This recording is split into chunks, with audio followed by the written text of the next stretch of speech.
तो चलिए बच्चों, आज के इस लेक्चर में हम इलेक्ट्रिक चार्जेस एंड फील्ड्स के प्रीवियस ईयर क्वेश्चंस डिस्कस करने वाले हैं। पिछले 10-15 साल में बोर्ड्स ने जो भी क्वेश्चंस पूछे हैं ना आपसे, वो मैं इस वीडियो में बहुत इजी करके आपको समझाने वाला हूँ।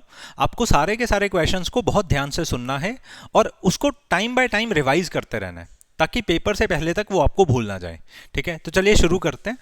तो बेटा, क्वेश्चन नंबर 1 आपको कहता है, according to Coulomb's law which is the correct relation for the given figure.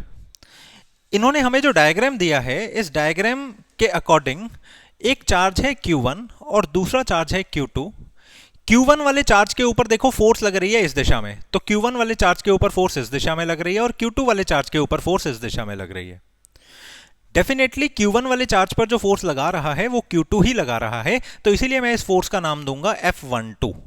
जिस पर फोर्स लगती है उसको आगे रखते हैं और जिसके द्वारा फोर्स लगती है उसको पीछे रखते हैं। इसी तरह से Q2 पर जो फोर्स लग रही है वो 1 के द्वारा लग रही है, तो इसीलिए जिस पर फोर्स लग रही है उसको आगे रखते हैं, जिसके द्वारा फोर्स लग रही है उसको पीछे रखते हैं। ये एक छोटा सा नॉमेनक्लेचर है जो आपको पता होना चाहिए। ठीक है जी। अब क्योंकि इन दोनों ही चार्जेस के ऊपर जो फोर्सेस लग रही हैं वो एक दूसरे की ही डायरेक्शन में लग रही हैं, मतलब वो वाली फोर्सेस कौन सी लग रही हैं बेटा? अट्रैक्टिव फोर्सेस लग रही हैं। तो अगर इन दोनों चार्जेस के ऊपर अट्रैक्टिव फोर्सेस लग रही हैं तो अवश्य ही एक चार्ज इनमें से पॉजिटिव होगा और दूसरा चार्ज इनमें से नेगेटिव होगा। अब होने को ये प्लस और ये माइनस भी हो सकता है और ये माइनस और ये प्लस भी हो सकता है। तो अब हमें देखना है इन्होंने ऑप्शंस में किसकी बात की है। इन्होंने ऑप्शंस में ना बेटा चार्जेस के प्रोडक्ट की बात की है। तो अगर मैं किसी प्लस और माइनस वाली चीज का प्रोडक्ट करता हूं तो रिजल्ट तो नेगेटिव ही आएगा ना। ठीक है, मतलब अगर प्लस Q1 हमने लिया है एंड माइनस Q2 हमने लिया है तो होलसम हमारा जो रिजल्ट है वो नेगेटिव ही आएगा, मतलब Q1 इंटू Q2 हमेशा लेसर देन 0 ही आएगा। तो यहां पर हमारा करेक्ट ऑप्शन बेटा कौन सा बनता है कि Q1 into Q2 is always lesser than 0। ठीक है ना। ओके, अब अगला सवाल आ रहा है हमारा, an object has charge 1 coulomb and gains 5 into 10 to the power 18 electrons. ठीक है बेटा, मान लिया जाए एक ऑब्जेक्ट है कुछ इस तरह का। ठीक है जी, ये एक ऑब्जेक्ट है। इन्होंने कहा कि इस ऑब्जेक्ट के ऊपर जो चार्ज है वो 1 कूलम का चार्ज है। ठीक है जी, और इस ऑब्जेक्ट ने कुछ इलेक्ट्रॉन्स को गेन कर लिया। ठीक है जी, कितने नंबर ऑफ इलेक्ट्रॉन्स को गेन कर लिया? 5 into 10 to the power 18 electrons को उसने गेन कर लिया। The net charge of the object becomes, अब बताया जाए कि इस ऑब्जेक्ट का नेट चार्ज कितना हो जाएगा। देखिए बेटा, चार्ज का एक फॉर्मूला होता है, चार्ज हमेशा होता है n इंटू ई। यहां पर n क्या है? Number of electrons. ठीक है जी, ई क्या है? Charge on 1 electron. तो मैं बस आपको यह बात समझाना चाहता हूं कि जब भी कभी भी किसी भी बॉडी को इलेक्ट्रॉन्स मिलते हैं तो उस बॉडी का चार्ज चेंज हो जाता है। कितना हो जाता है इस बॉडी का चार्ज, वो पता लगता है हमें इस फॉर्मूले से। फॉर्मूला क्या है? जितने नंबर ऑफ इलेक्ट्रॉन्स हमने दिए हैं उसको मल्टीप्लाई कर दो, एक इलेक्ट्रॉन के पास कितना चार्ज है। ठीक है ना। अब ऑलरेडी क्वेश्चन में हमें पता है कि हमने कितने नंबर ऑफ इलेक्ट्रॉन्स दिए हैं। हमने दिए हैं बेटा 5 into 10 to the power 18 number of electrons. ठीक है जी, एंड एक इलेक्ट्रॉन के पास में कितना चार्ज होता है? एक इलेक्ट्रॉन का चार्ज होता है बेटा 1.6 into 10 to the power -19 coulomb. तो यहां पर जब आप इसको मल्टीप्लीकेशन करेंगे, इसका डेसिमल हटाकर हमने 10 कर दिया। ठीक है, 5 1 जा 5 2 जा 2 1 जा 2 8 जा, तो ये हमारा बना 8 into 10 to the power -19 plus 18, this is 8 into 10 to the power -1। तो ये हमारा आ गया 8/10, मतलब 0.8। ठीक है जी। तो इस ऑब्जेक्ट के पास में, मतलब इस ऑब्जेक्ट के पास में पहले से ही कितना चार्ज था? 1 कूलम का चार्ज था। अब हमने इसको क्या दिए हैं बेटा? इलेक्ट्रॉन्स दिए हैं। इलेक्ट्रॉन्स के कारण इसके ऊपर जो चार्ज आ गया वो आ गया 0.8 कूलम का। अब एक छोटी सी बात है बेटा, इलेक्ट्रॉन्स का जो चार्ज होता है वो हमेशा नेगेटिव होता है। तो ये जितना भी चार्ज है 0.8 कूलम का जो इलेक्ट्रॉन्स ने इस बॉडी को दिया है वो नेगेटिव चार्ज है। तो अब नेट चार्ज कितना हो जाएगा? तो नेट चार्ज इस बॉडी के ऊपर हो जाएगा, पहले से ही इस बॉडी के ऊपर था प्लस 1 कूलम का चार्ज। अभी इलेक्ट्रॉन्स ने इसको कितना चार्ज दे दिया बेटा, इलेक्ट्रॉन्स ने इसको चार्ज दे दिया माइनस 0.8 कूलम का चार्ज, तो नेट चार्ज इसके ऊपर हो जाएगा 0.2 कूलम का। ठीक है ना, अक्सर बच्चे माइनस का जो साइन है ये लगाना भूल जाते हैं, ये आपको भूलना नहीं होता। तो नेट चार्ज उन्होंने हमसे पूछा था, वो नेट चार्ज है 0.2 कूलम का। जरा हम चेक कर लें कौन सा ऑप्शन करेक्ट है। ये ऑप्शन नंबर डी बेटा हमें करेक्ट लग रहा है यहाँ पे। ठीक है जी, तो 0.8 कूलम को हमने माइनस कर दिया 1 कूलम में से। ठीक है जी, अगला क्वेश्चन है हमारा। ओके अगले क्वेश्चन का बेटा पहला पार्ट है state Gauss law in electrostatics. ठीक है जी, फिर इन्होंने हमसे कहा show that with the help of a suitable figure that outward flux due to a point charge Q in vacuum within Gaussian surface is independent of its size and shape. बिल्कुल घबराना नहीं है, बहुत simple बात कर रहे हैं ये। ठीक है जी, तो सबसे पहली बात, बारी बारी से हम आगे बढ़ेंगे। ठीक है जी, सबसे पहली बात बेटा ये हमसे क्या कर रहे हैं, इन्होंने हमें कहा स्टेट करके दिखाइए गॉस लॉ। अब बेटा गॉस लॉ की स्टेटमेंट बहुत बारी पेपर में आती है और आपको 10 बारी टीचर्स ये बता भी चुके हैं। गॉस लॉ क्या होता है, गॉस लॉ होता है the electric flux through any closed surface is equal to 1 upon epsilon naught times the total charge enclosed in the surface।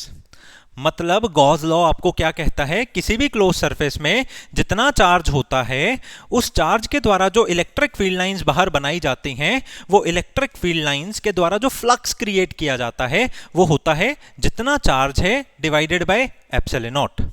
तो जब भी कभी भी गॉस लॉ की स्टेटमेंट आएगी ऐसे पहले इन्वर्टेड कॉमास में आपको लिख के दिखानी है। ठीक है जी, ओके। अब गॉस लॉ की स्टेटमेंट लिखने के बाद इन्होंने कहा show that with the help of a suitable diagram that outward flux due to a point charge Q within the Gaussian surface is independent of its size and shape. देखो बेटा अब मैं diagram draw करने लगा हूं। मान लिया जाए मेरे पास एक क्लोज्ड सरफेस है ये, दूसरी क्लोज्ड सरफेस है ये, तीसरी क्लोज्ड सरफेस है ये। मैंने इस क्लोज्ड सरफेस में भी Q चार्ज रख दिया, इसमें भी मैंने Q चार्ज रख दिया और इसमें भी मैंने Q चार्ज रख दिया। अब ऐसा माना जाएगा कि जितना फ्लक्स सरफेस नंबर 1 के कारण है वो भी Q अपॉन एप्सिलॉन नॉट ही होगा।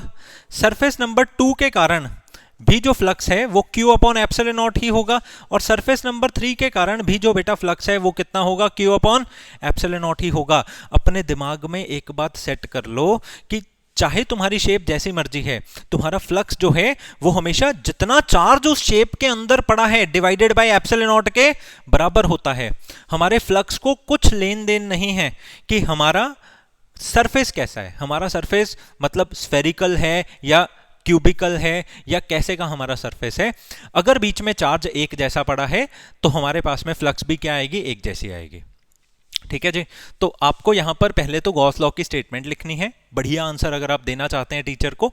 ठीक है, तो उसके बाद आपको लिखना है कि फ्लक्स हमेशा बराबर होता है Q अपॉन एप्सिलॉन नॉट के बराबर and which is further equal to closed integration of E dot ds के बराबर।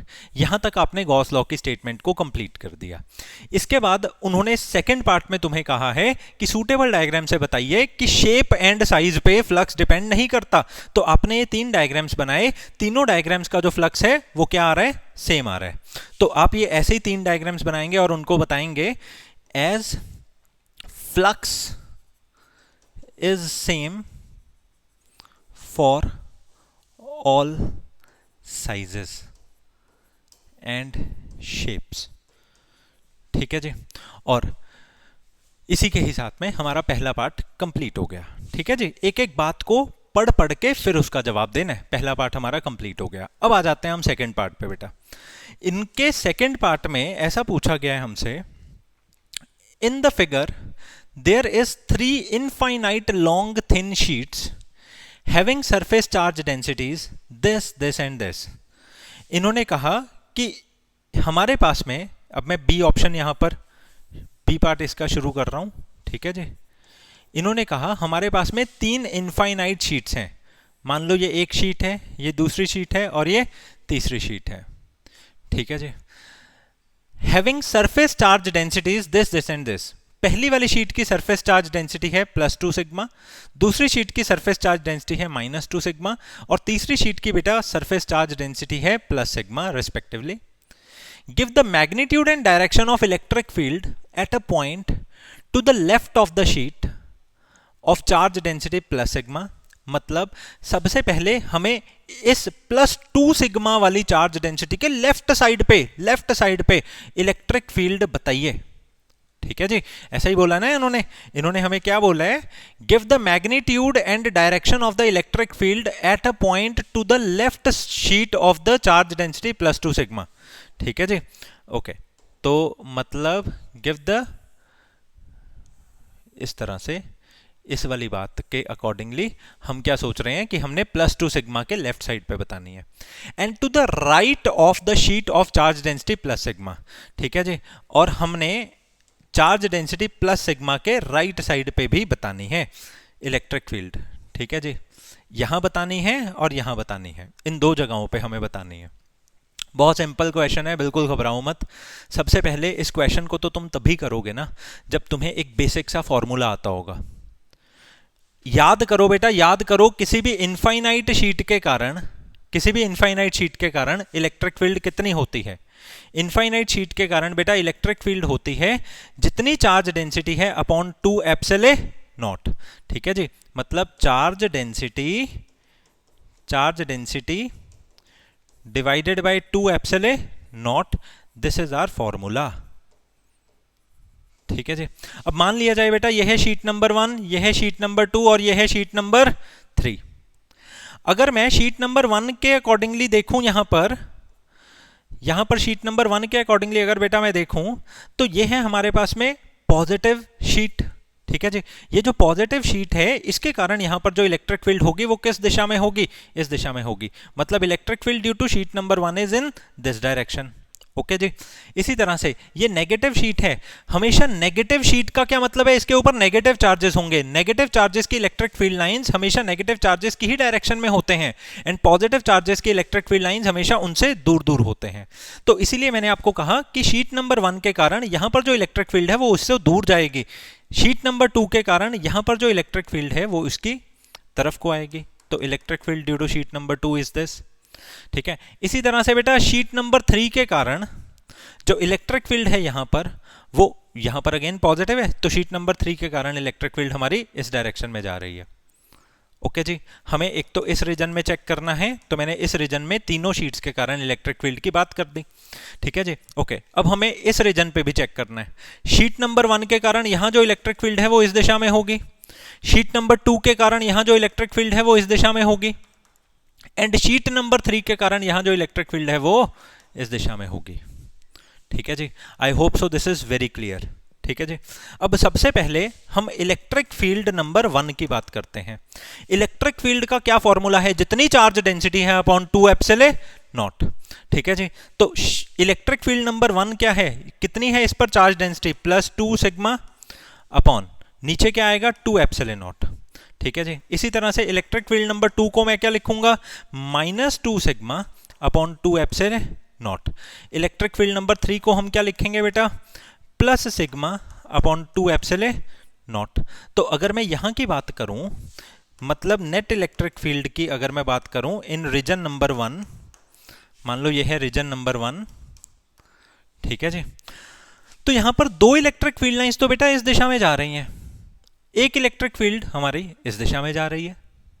ठीक है जी, तो नेट इलेक्ट्रिक फील्ड हमारी कितनी हो जाएगी बेटा? यहां पर नेट इलेक्ट्रिक फील्ड हमारी हो जाएगी, एक इलेक्ट्रिक फील्ड इस दिशा में, एक इलेक्ट्रिक फील्ड, मतलब नेट इलेक्ट्रिक फील्ड हो जाएगी E1 + E2 + E3।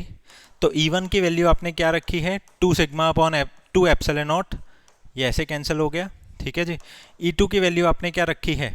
E2 की वैल्यू आपने रखी है -2 सिग्मा अपॉन 2 एप्सिलॉन नॉट। ठीक है जी, इसको और इसको हमने कैंसिल कर दिया। E3 की वैल्यू आपने क्या रखी है? Sigma upon 2 epsilon not.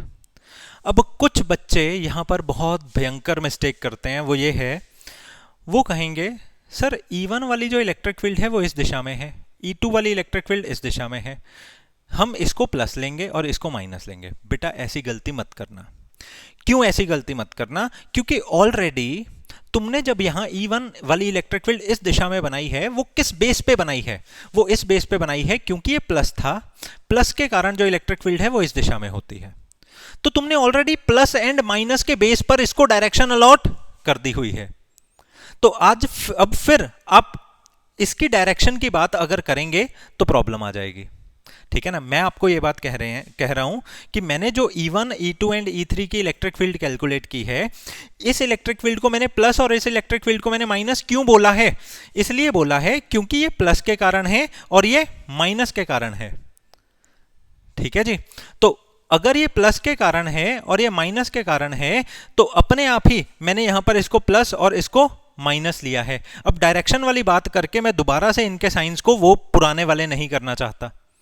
तो आप बस अपने दिमाग में ये चीज बिठा के चलो, जब भी शीट वाला क्वेश्चन आपके सामने आएगा, ठीक है जी, तो आप प्लस सिग्मा मतलब प्लस डेंसिटी वाले को इलेक्ट्रिक फील्ड उसकी पॉजिटिव लोगे, माइनस डेंसिटी वाली इलेक्ट्रिक फील्ड को नेगेटिव लोगे, और उसके बाद डायरेक्शन के बेस पे आप इसका प्लस एंड माइनस नहीं लगाएंगे, ठीक है जी, क्योंकि ऑलरेडी आपने प्लस एंड माइनस इसको दे दिया हुआ है, इसके चार्ज के बेस पर आपने इसको प्लस एंड माइनस दे दिया हुआ है, ठीक है ना, गलती नहीं करनी। तो plus sigma upon epsilon not and minus sigma upon epsilon not पूरा का पूरा हो गया कैंसिल, एंड हमारे पास में जो आंसर है वो आ जाएगा सिग्मा अपॉन 2 एप्सिलॉन नॉट, ठीक है जी। तो इस जगह की जो इलेक्ट्रिक फील्ड इंटेंसिटी आ रही है, नेट इलेक्ट्रिक फील्ड इंटेंसिटी आ रही है बेटा सिग्मा अपॉन 2 एप्सिलॉन नॉट। अब जरा इस जगह की हम बात कर लेते हैं। ऑलरेडी मैंने जो E1 निकाली है, ये वाली, ये जो E1 मैंने निकाली है और जो E2 मैंने निकाली है और जो E3 मैंने निकाली है, मैंने उसको साइंस दे दिए हुए हैं। अब दोबारा से मैं इसकी डायरेक्शन के बेस पे इसको साइन नहीं दूंगा, ये बात अपने दिमाग में बिठा लो, ठीक है जी। तो अब बेटा नेट इलेक्ट्रिक फील्ड हमारी कितनी आएगी, ठीक है। अब E1 वाली हमारी इलेक्ट्रिक फील्ड है 2 सिग्मा अपॉन 2 एप्सिलॉन नॉट, ठीक है जी, प्लस E2 वाली हमारी इलेक्ट्रिक फील्ड क्या है बेटा minus 2 sigma upon 2 epsilon not. E3 वाली हमारी इलेक्ट्रिक फील्ड कितनी आएगी plus sigma upon 2 epsilon not. तो वहां पर भी हमारी क्या आ रही है, मतलब हमने इस चीज को और इस चीज को तो कैंसिल कर दिया, this is sigma upon 2 epsilon naught, ठीक है जी। तो हमारी जो इलेक्ट्रिक फील्ड इंटेंसिटीज हैं इस रीजन में और इस रीजन में वो बराबर की ही आ रही हैं, ठीक है जी, ओके। तो इस तरह से आपको पूरा शो करके दिखाना होता है। क्वेश्चंस बहुत इजी हैं क्योंकि सीबीएसई बोर्ड वाले उठाए हैं, अभी मैंने जेई मेन या नीट वाले नहीं करवा रहा हूं मैं, ठीक है जी। तो इसके अंदर पहले 15-20 साल में जो सीबीएसई वाले पूछते हैं ना उसको निपटा के खत्म करते हैं, ठीक है, ओके। तो बेटा अगला सवाल है हमारा, 2 identical conducting balls A and B have charges -q and +3q respectively.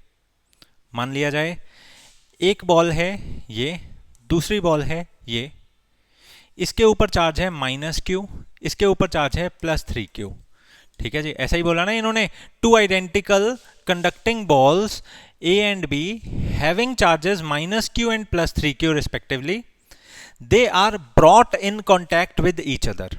Okay जी, स्टेप नंबर 1 इज कि मैंने इस वाली बॉल को इस वाली बॉल के पास में मतलब कॉन्टैक्ट में करवाया। अब एक बात हमेशा याद रखना, आफ्टर कॉन्टैक्ट बच्चों टोटल चार्ज गेट्स डिस्ट्रीब्यूटेड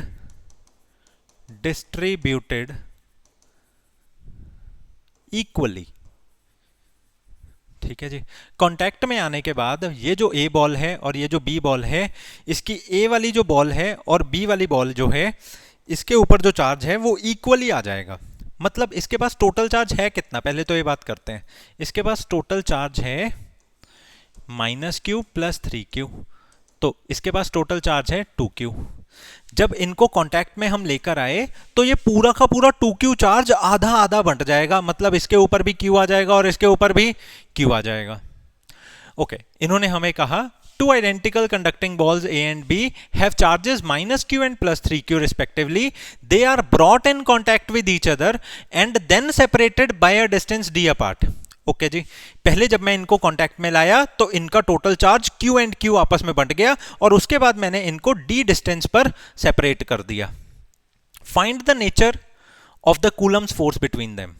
पता करके बताओ इनमें कूलम्स फोर्स कैसी लगेगी। बेटा एक बात याद रखो कि ये दोनों ही चार्जेस कैसे हैं, पॉजिटिव हैं, तो इनके ऊपर जो कूलम्स फोर्स लगेगी वो कूलम्स फोर्स हमारी अट्रैक्टिव नहीं लगेगी, वो रिपल्सिव लगेगी। वो कौन सी फोर्स लगेगी, रिपल्सिव फोर्स लगेगी, क्योंकि इन दोनों के पास में ही कौन से चार्जेस हैं बेटा, पॉजिटिव चार्जेस हैं, तो कूलम्स फोर्स इनके ऊपर रिपल्सिव लगेगी। ठीक है जी, ओके। फिर अगर हमें उसको कैलकुलेट करना है तो वो कितनी फोर्स होगी, 1/4 पाई एप्सिलॉन नॉट, जितना चार्ज इसका है एंड जितना चार्ज इसका है, मतलब क्यू का स्क्वायर डिवाइडेड बाय इनके बीच का डिस्टेंस क्या है उसका स्क्वायर। तो कूलम्स फोर्स हमारी होएगी 1/4 पाई एप्सिलॉन नॉट क्यू का स्क्वायर अपॉन डिस्टेंस का स्क्वायर। तो बात एकदम साफ है। पता करके बताइए क्या नेचर है, मतलब क्या नेचर है कूलम्स फोर्स की इन दोनों के बीच में, तो वो है नेचर इनकी रिपल्सिव फोर्स। ठीक है जी, और अगर हमसे कोई पूछे कितनी है तो वो इतनी फोर्स है। ठीक है जी, नेक्स्ट क्वेश्चन। अगला क्वेश्चन हमें कहते हैं two equal balls having equal positive charges q coulombs are suspended by two insulating strings. मान लो बेटा ये दो रस्सियां हैं, इसके बाद इक्वल बॉल्स हैं इस तरह से, ये दो इक्वल बॉल्स के पास में इक्वल पॉजिटिव चार्जेस हैं, मतलब इसके पास भी प्लस क्यू चार्ज है और इसके पास भी प्लस क्यू चार्ज है। Two equal balls having equal positive charge Q coulomb, ठीक है जी, are suspended by two insulating strings. ये जो स्ट्रिंग्स हैं बेटा ये इंसुलेटिंग स्ट्रिंग्स हैं। इंसुलेटिंग स्ट्रिंग्स का क्या मतलब है कि ये जितना भी चार्ज इस बॉल के पास में है ना और इस बॉल के पास में है वो ये स्ट्रिंग्स कंडक्ट नहीं करेंगी। ठीक है जी, what would be the effect on the force when a plastic sheet is inserted between the two. Yes, बहुत अच्छा क्वेश्चन है बेटा। देखो सबसे पहले हमने मान लिया कि इसके ऊपर प्लस क्यू चार्ज है और इसके ऊपर प्लस क्यू चार्ज है। ये दोनों चार्जेस के कारण ये फोर्सेज आपस में कैसी फोर्स लगाएंगे, रिपल्सिव फोर्सेज लगाएंगे। ठीक है जी, वो जो रिपल्सिव फोर्सेज इन दोनों बॉल्स के बीच में लगेंगी वो कितनी होएगी, मान लो इन दोनों के बीच का डिस्टेंस है d, तो इनके बीच में जो रिपल्सिव फोर्स लगेगी this is 1/4 pi epsilon naught q का स्क्वायर अपॉन d का स्क्वायर। अब सेकंड पिक्चर में इन्होंने हमें कहा कि अगर इन दोनों बॉल्स के बीच में, इन दोनों बच्चों बॉल्स के बीच में हम लोग एक प्लास्टिक की शीट को रख दें, इस तरह से एक प्लास्टिक की शीट को रख दें, तो बेटा एक बात याद रखना, ये प्लास्टिक की शीट या फिर कोई भी मटेरियल को जब हम दो चार्जेस के बीच में रख देते हैं तो इन चार्जेस के बीच में लगने वाली फोर्स कम हो जाती है। क्या हो जाती है बेटा, कम हो जाती है। कितने टाइम्स कम हो जाती है, ये चीज बहुत अच्छे से मैंने कंसेप्ट में समझा रखी है, आप देख सकते हो उस वीडियो में। ठीक है जी, रिलेटिव परमिटिविटी नाम की चीज है ये। ठीक है, तो मैंने आपको ये बात बताई है कि जब भी कभी भी हम एक्सटर्नल मटेरियल को रखते हैं, एक्सटर्नल मटेरियल को रखने के बाद इन दोनों बॉल्स के बीच की फोर्स कम हो जाएगी। कितने टाइम्स कम हो जाएगी, जितना इस एक्सटर्नल मटेरियल का डाइलेक्ट्रिक कांस्टेंट है उतने टाइम्स कम हो जाएगी। ठीक है, आपकी इंफॉर्मेशन के लिए मैं आपको बता दूं कि एयर का जो डाइलेक्ट्रिक कांस्टेंट होता है वो 1 होता है, और बाकी जितने भी मटेरियल्स हैं सबका जो डाइलेक्ट्रिक कांस्टेंट है वो 1 से बड़ा ही होता है। मतलब आइडियल डाइलेक्ट्रिक कांस्टेंट कौन होता है, एयर।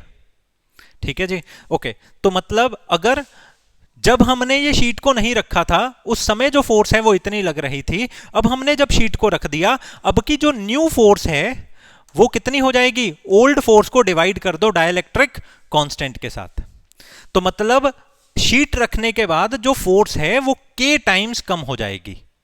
और हम ऑलरेडी जानते हैं कि k की ये जो वैल्यू है वो ग्रेटर देन 1 ही होगी। वो क्या ही होगी, ग्रेटर देन 1 ही होगी, क्योंकि एयर के अलावा जितने भी मटेरियल्स हैं इस पूरी दुनिया में उन सबके डाइलेक्ट्रिक कांस्टेंट की वैल्यू कितनी होती है, 1 से बड़ी होती है। तो इसी तरह से आप देख सकते हो कि अगर मान लो k की वैल्यू, मतलब एग्जांपल के तौर पे अगर k की वैल्यू 1 से बड़ी मतलब 2 है तो ये फोर्स डिवाइड बाय 2 हो जाएगी, अगर 3 है तो डिवाइड बाय 3 हो जाएगी। ठीक है जी, तो मतलब हम ऐसा कहेंगे after putting slab force decreases. ठीक है जी, फोर्स डिक्रीज हो जाएगी आफ्टर पुटिंग द स्लैब। ठीक है, तो क्वेश्चन हो गया, आप इसी तरह से बताएंगे तो बढ़िया लगेगा टीचर को, ठीक है। ओके, अगला सवाल है हमारा, two identical point charges Q each are kept 2 metres apart in air. Okay जी, मान लिया जाए बेटा दो आइडेंटिकल हमारे पास में पॉइंट चार्जेस हैं, ठीक है जी, दो आइडेंटिकल हमारे पास में पॉइंट चार्जेस हैं, एक ये पॉइंट चार्ज है और दूसरा ये पॉइंट चार्ज है।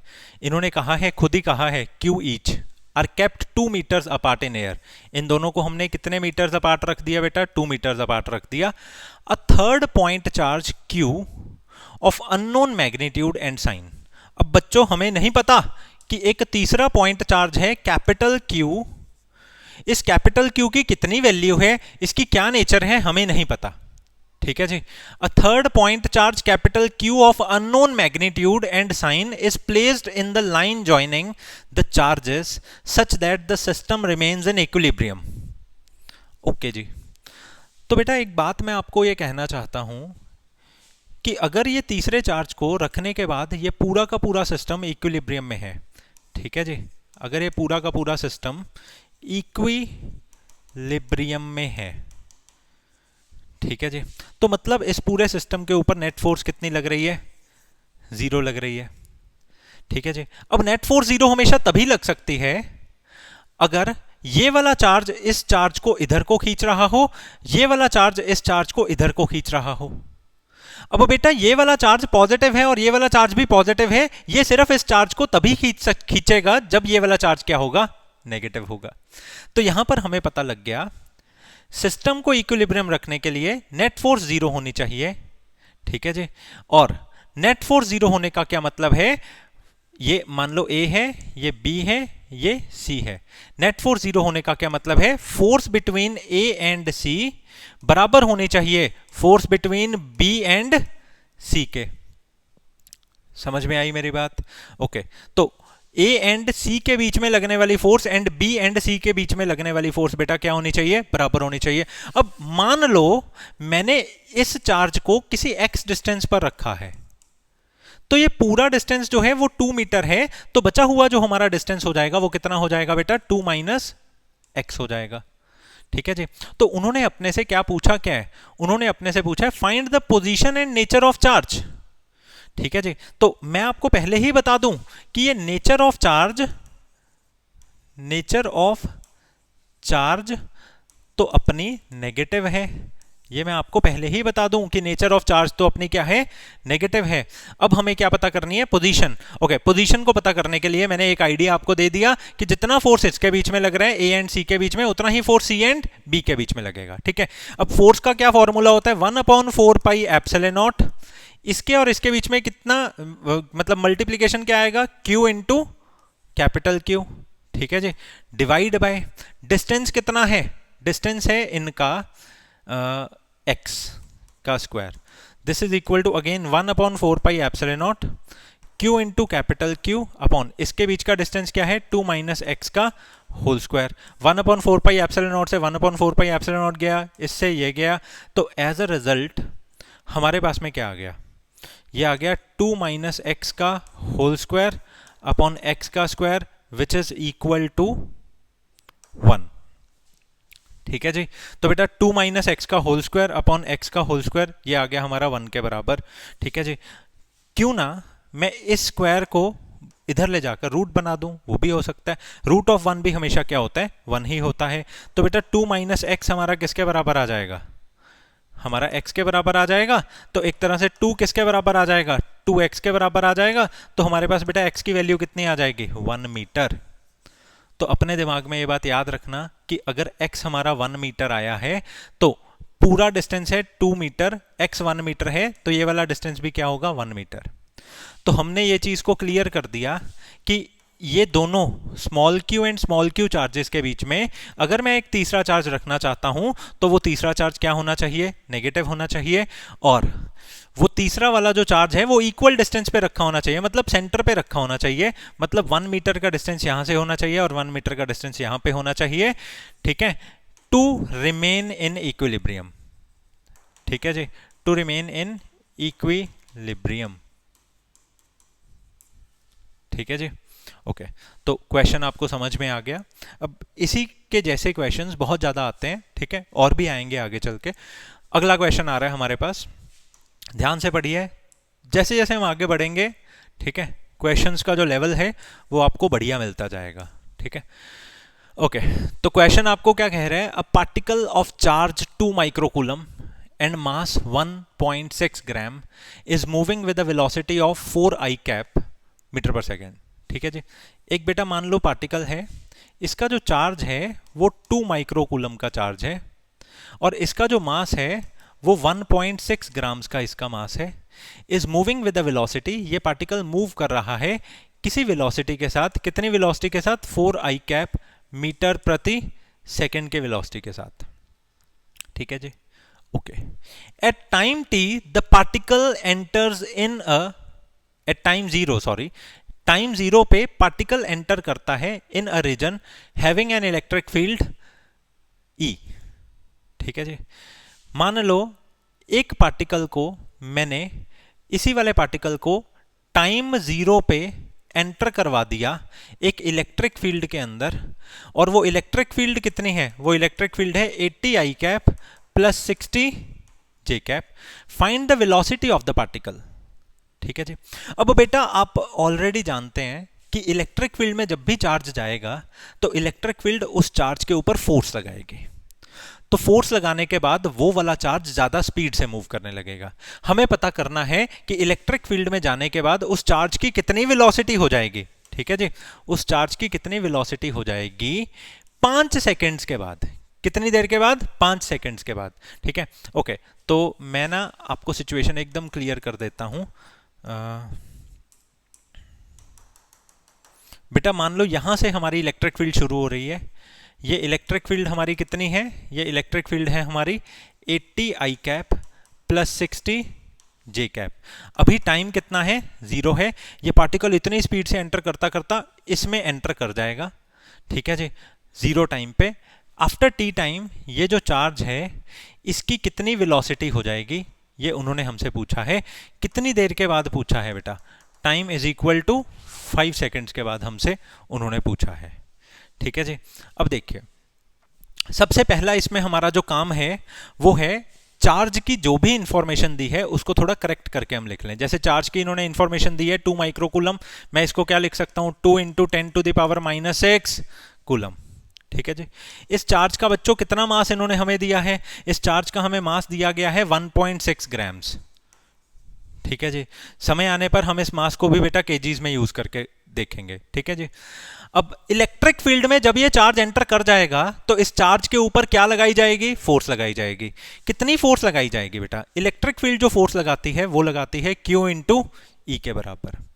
और क्योंकि मेरे को यहां पर वेलोसिटी जैसी बात करनी है तो मैं इस फोर्स में वेलोसिटी लाना चाहता हूं। तो बेटा आप जानते हो इलेक्ट्रिक फील्ड ने जो फोर्स लगाई है वो है Q इंटू ई, और दुनिया की हर फोर्स को मैं लिख सकता हूं मास इंटू एक्सेलरेशन। ठीक है जी, तो फोर्स को लिख दिया mass into acceleration is equal to Q into E. ठीक है जी, अब क्योंकि मेरे पास में मास की भी वैल्यू है, मेरे पास में चार्ज की भी वैल्यू है, मेरे पास में इलेक्ट्रिक फील्ड की भी वैल्यू है। ठीक है जी, अब हम काम करना शुरू करेंगे। ठीक है, तो मैंने मास की वैल्यू को इसमें भरा, मास की वैल्यू थी 1.6 ग्राम्स। तो ग्राम्स को जब भी हमने किलोग्राम्स में चेंज करना होता है तो मैंने इसको मल्टीप्लाई किया 10 की पावर -3 से, ये हो गया किलोग्राम्स में। एक्सेलरेशन ऐसे ही है। चार्ज कितना है हमारा, 2 इंटू 10 की पावर -6 का चार्ज। इलेक्ट्रिक फील्ड कितनी स्ट्रांग है, इलेक्ट्रिक फील्ड है 80 i cap plus 60 j cap. ठीक है जी, इतनी है हमारी इलेक्ट्रिक फील्ड। ठीक है, अब हम क्या करेंगे, एक्सेलरेशन को कैलकुलेट करने के लिए 2 इंटू 10 की power -6 into 80 i cap plus 60 j cap को डिवाइड कर देंगे 1.6 इंटू 10 की पावर -3 के साथ में। ठीक है जी, समझ में आ रहा है सबको। तो एक्सेलरेशन की वैल्यू हमारे पास में इधर से निकलेगी। ठीक है जी, अब इसको मल्टीप्लाई करेंगे, जैसे 2 इंटू 10 की पावर -6 को हमने 80 से किया, दिस इज 160 इंटू 10 की पावर -6 आई कैप। ठीक है, प्लस 2 को हमने जब 60 से किया, दिस इज 120 इंटू 10 की पावर -6 जे कैप। इसके साथ भी डिवाइड हो रहा है 1.6 इंटू 10 की पावर -3, और इसके साथ भी डिवाइड हो रहा है 1.6 इंटू 10 की पावर -3। ठीक है जी।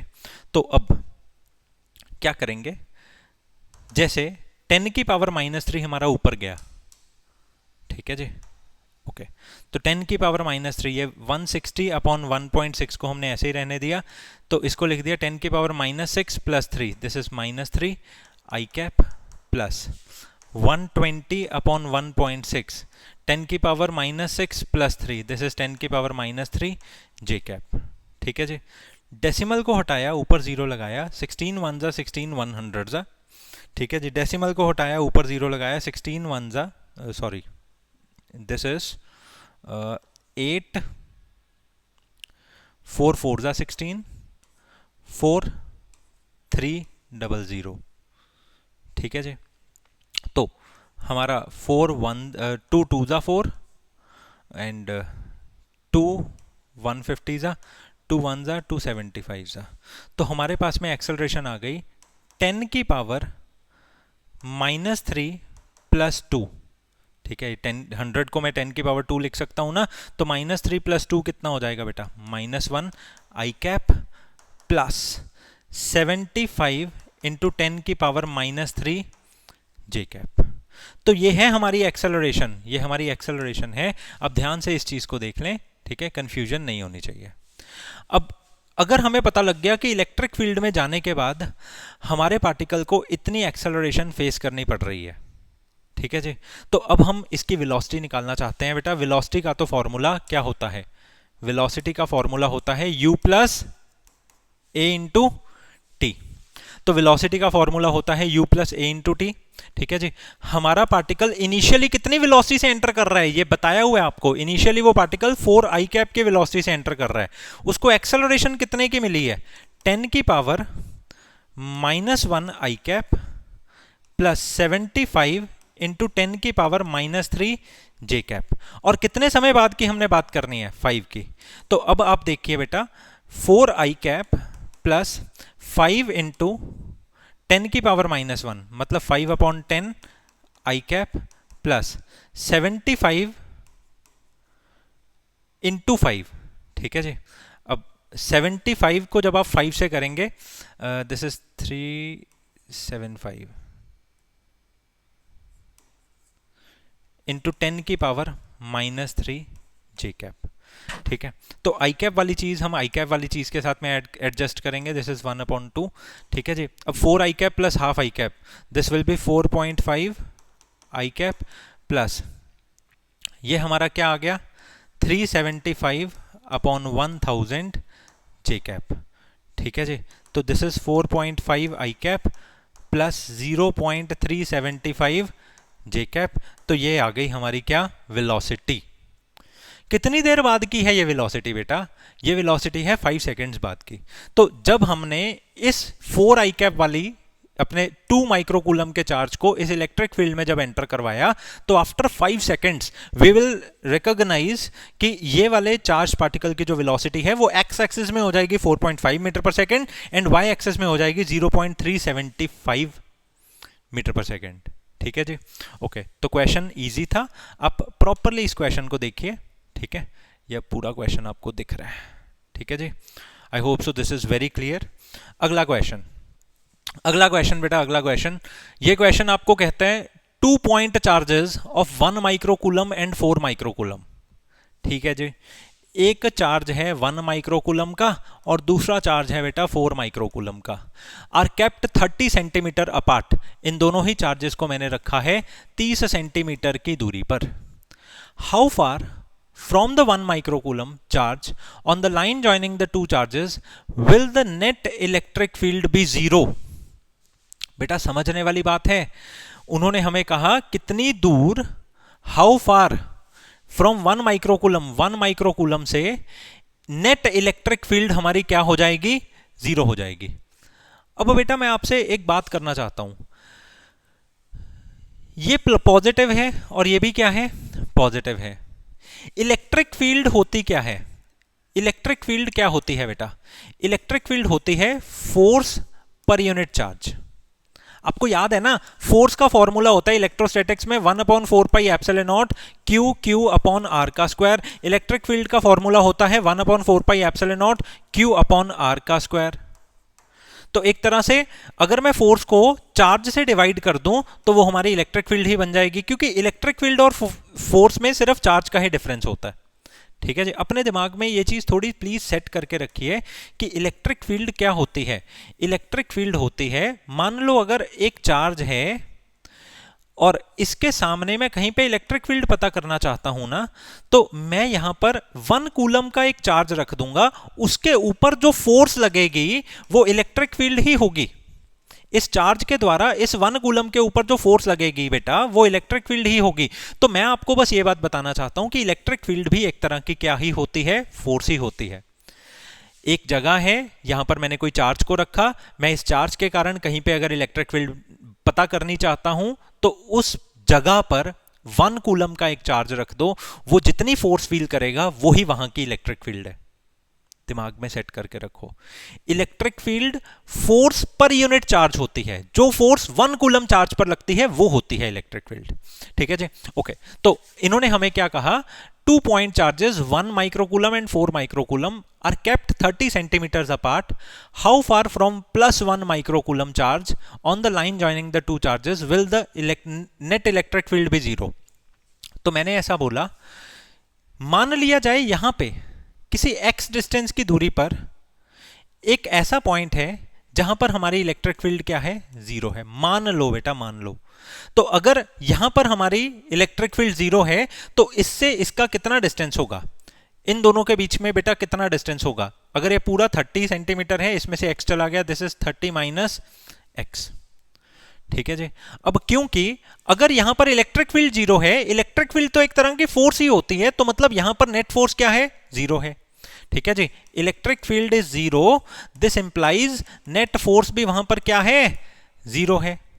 मतलब इसके द्वारा लगाने वाली फोर्स और इसके द्वारा लगने वाली फोर्स यहां पर क्या है, इक्वल होंगी, तभी नेट फोर्स यहां पर क्या हुई, 0। ठीक है जी, मतलब इसने जितनी यहां पर फोर्स लगाई, मान लो ये पॉजिटिव है, इसने यहां पर इस दिशा में फोर्स लगाई, ये भी पॉजिटिव है, इसने भी यहां पर इस दिशा में फोर्स लगाई, जरूर ये फोर्स कैंसिल हो गई, तभी इसकी नेट फोर्स क्या हुई है, 0 हुई है। ठीक है जी, तो इसका मतलब ये है, मान लो ये ए पॉइंट है और ये बी पॉइंट है। ठीक है जी, ये है C point. Force on C due to A will be equal to force on C due to B.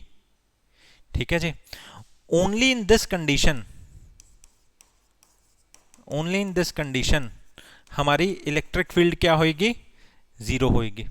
ठीक है जी, ओके। तो कितनी फोर्स लग रही है, फोर्स है 1/4πε0। चार्ज कितना है, ये 1 माइक्रोकूलम का चार्ज है। ठीक है जी, ओके। डिवाइडेड बाय अब यहां पर हमने कितना चार्ज रखा है, 1 कूलम का ही चार्ज रखा है, तो 1 से मल्टीप्लाई करो या ना करो कोई फर्क नहीं पड़ता। ठीक है, डिस्टेंस हमारा कितना है, x का square, this is equal to, क्योंकि यहाँ इलेक्ट्रिक फील्ड निकालना चाह रहे हैं ना, इलेक्ट्रिक फील्ड के लिए वहां पे हमने एक तरह से 1 कूलम का ही रखना है, जहां पे भी आपको इलेक्ट्रिक फील्ड निकालनी हो वहां पे 1 कूलम का ही रखना होता है। ठीक है जी, तो इसी तरह से 1/4πε0, इसने यहां पर कितनी फोर्स लगाई है, जितना इसका चार्ज है, मतलब 4 माइक्रोकूलम का चार्ज, मल्टीप्लाई बाय, यहां पर तो 1 ही रखना है क्योंकि वहां पे इलेक्ट्रिक फील्ड की बात हो रही है, इलेक्ट्रिक फील्ड की जहां भी बात हो वहां पे 1 कूलम का चार्ज रख लो। ठीक है, डिवाइडेड बाय डिस्टेंस कितना है बेटा, 30 माइनस x का होल स्क्वायर। तो ऐसा करने पे हमारा इससे ये कट गया। ठीक है जी, माइक्रोकूलम के लिए मेरे को मल्टीप्लाई करना चाहिए था 10⁻⁻6 से, मैंने इसलिए नहीं किया क्योंकि कैंसिल ही हो जाना है ना। ठीक है, तो इसलिए हमारे पास आ गया 1/x का square, this is equal to 4/30 minus x का होल स्क्वायर। तो ऐसा करने के बाद हमारा ये बन गया 30 माइनस x अपॉन x, इसका हम होल स्क्वायर बना देते हैं, इक्वल टू में क्या आ गया, 4 आ गया। ठीक है जी, ओके। तो ये काम करने के बाद हमारा अगर स्क्वायर को मैं इधर भेज दूं तो हमारा 30 माइनस x अपॉन x किसके बराबर आ जाएगा, 2, तो मतलब 30 माइनस x किसके बराबर आ जाएगा, 2x, मतलब 30 किसके बराबर आ जाएगा, 3x, तो मतलब x की वैल्यू क्या आ जाएगी, 10। वॉट 10 सेंटीमीटर्स, तो मतलब 10 सेंटीमीटर दूर हमारे को नेट इलेक्ट्रिक फील्ड कितनी मिलेगी, 0 मिलेगी। अब बेटा बात को बड़े अच्छे से समझ लीजिए, ठीक है, आपको कंफ्यूजन नहीं होनी चाहिए। ये 1 माइक्रोकूलम है, ये 4 माइक्रोकूलम है। मैं ये चाहता हूं कि यहां पर इलेक्ट्रिक फील्ड हमारी 0 आ जाए। तो मतलब जितनी इलेक्ट्रिक फील्ड इसने यहां बनाई है उतनी ही इलेक्ट्रिक फील्ड अगर ये यहां बनाएगा तो ये यहां पर इस डायरेक्शन में इलेक्ट्रिक फील्ड बना रहा है, ये यहां पर इस डायरेक्शन में इलेक्ट्रिक फील्ड बना रहा है। अगर ये दोनों इलेक्ट्रिक फील्ड बराबर होंगी तभी वो 0 आएगा। इलेक्ट्रिक फील्ड का क्या फॉर्मूला होता है? इलेक्ट्रिक फील्ड का फॉर्मूला होता है 1/4 pi epsilon not charge upon distance का स्क्वायर। अब क्योंकि इलेक्ट्रिक फील्ड ही एक तरह की फोर्स होती है, तो तुम यहां पर यह भी बोल सकते हो कि यहां पर इस डायरेक्शन में लगने वाली फोर्स और इस डायरेक्शन में लगने वाली फोर्स इक्वल है, या फिर तुम अपनी मर्जी से यह भी बोल सकते हो कि यहां पर इस डायरेक्शन की इलेक्ट्रिक फील्ड और इस डायरेक्शन की इलेक्ट्रिक फील्ड बराबर है। ठीक है जी, तो दोनों ही बातें यहां पर ठीक हैं। तो हमारा जो आंसर है वो आया है 10 सेंटीमीटर। मैंने यहां पर फोर्स को फोर्स के बराबर करके दिखाया है, क्योंकि यहां पर इलेक्ट्रिक फील्ड 0 चाहिए ना, तो इसलिए यहां पर हम ऐसा मान लेंगे, जब भी फोर्स की बात करेंगे हम ऐसा मान लेंगे कि यहां 1 कूलम का चार्ज रखे है, वो इसके कारण जो फोर्स है और इसके कारण जो फोर्स है वो इक्वल फील कर रहा है। ठीक है जी, ओके, तो बात आपको समझ में आ गई। अगला है हमारा, draw the pattern of electric field lines when a point charge plus Q is kept near an uncharged conducting plate। बहुत सिंपल है बेटा क्वेश्चन। मान लो एक पॉइंट चार्ज है प्लस क्यू का, इसको मैंने एक कंडक्टिंग प्लेट के पास में रखा। कंडक्टिंग प्लेट एक ऐसी प्लेट होती है जिसके चार्जेस इधर उधर जा सकते हैं। मतलब अगर मैं इस बॉडी को कंडक्टर कहता हूं, इस पेन को अगर मैं कंडक्टर कहता हूं, तो बेटा जब मैं यहां पर एक चार्ज रखूंगा ना, इस किनारे पर एक चार्ज रखूंगा और यहां पर मैं अपनी फिंगर लगाऊंगा, मेरे को वो चार्ज एक्सपीरियंस हो जाएगा। इसका मतलब यह है कि यहां जो मैंने चार्ज रखा वो मूव कर कर यहां तक पहुंच गया, तो ही मैं इस मटेरियल को क्या कह सकता हूं, कंडक्टर कह सकता हूं। तो कंडक्टर्स में एक सबसे स्पेशल चीज होती है, उनके ऊपर चार्ज मूव करता है। ठीक है जी, ओके, तो इन्होंने कहा draw the pattern of electric field lines when a point charge plus Q is kept near an uncharged conducting plate. अगर ये बेटा अनचार्ज्ड कंडक्टिंग प्लेट है ना, अनचार्ज्ड कंडक्टिंग प्लेट है ना, तो समझ लेना इसके पास जितने प्लस पड़े हैं उतने ही माइनस पड़े हैं, तभी इसको हम क्या कहते हैं बेटा, अनचार्ज्ड कहते हैं। इस दुनिया में कोई भी चीज ऐसी हो ही नहीं सकती जिस पर चार्ज ना हो। अनचार्ज्ड होने का मतलब एक ही है कि जितने प्लस पड़े हैं उतने ही क्या पड़े हैं, नेगेटिव पड़े हैं।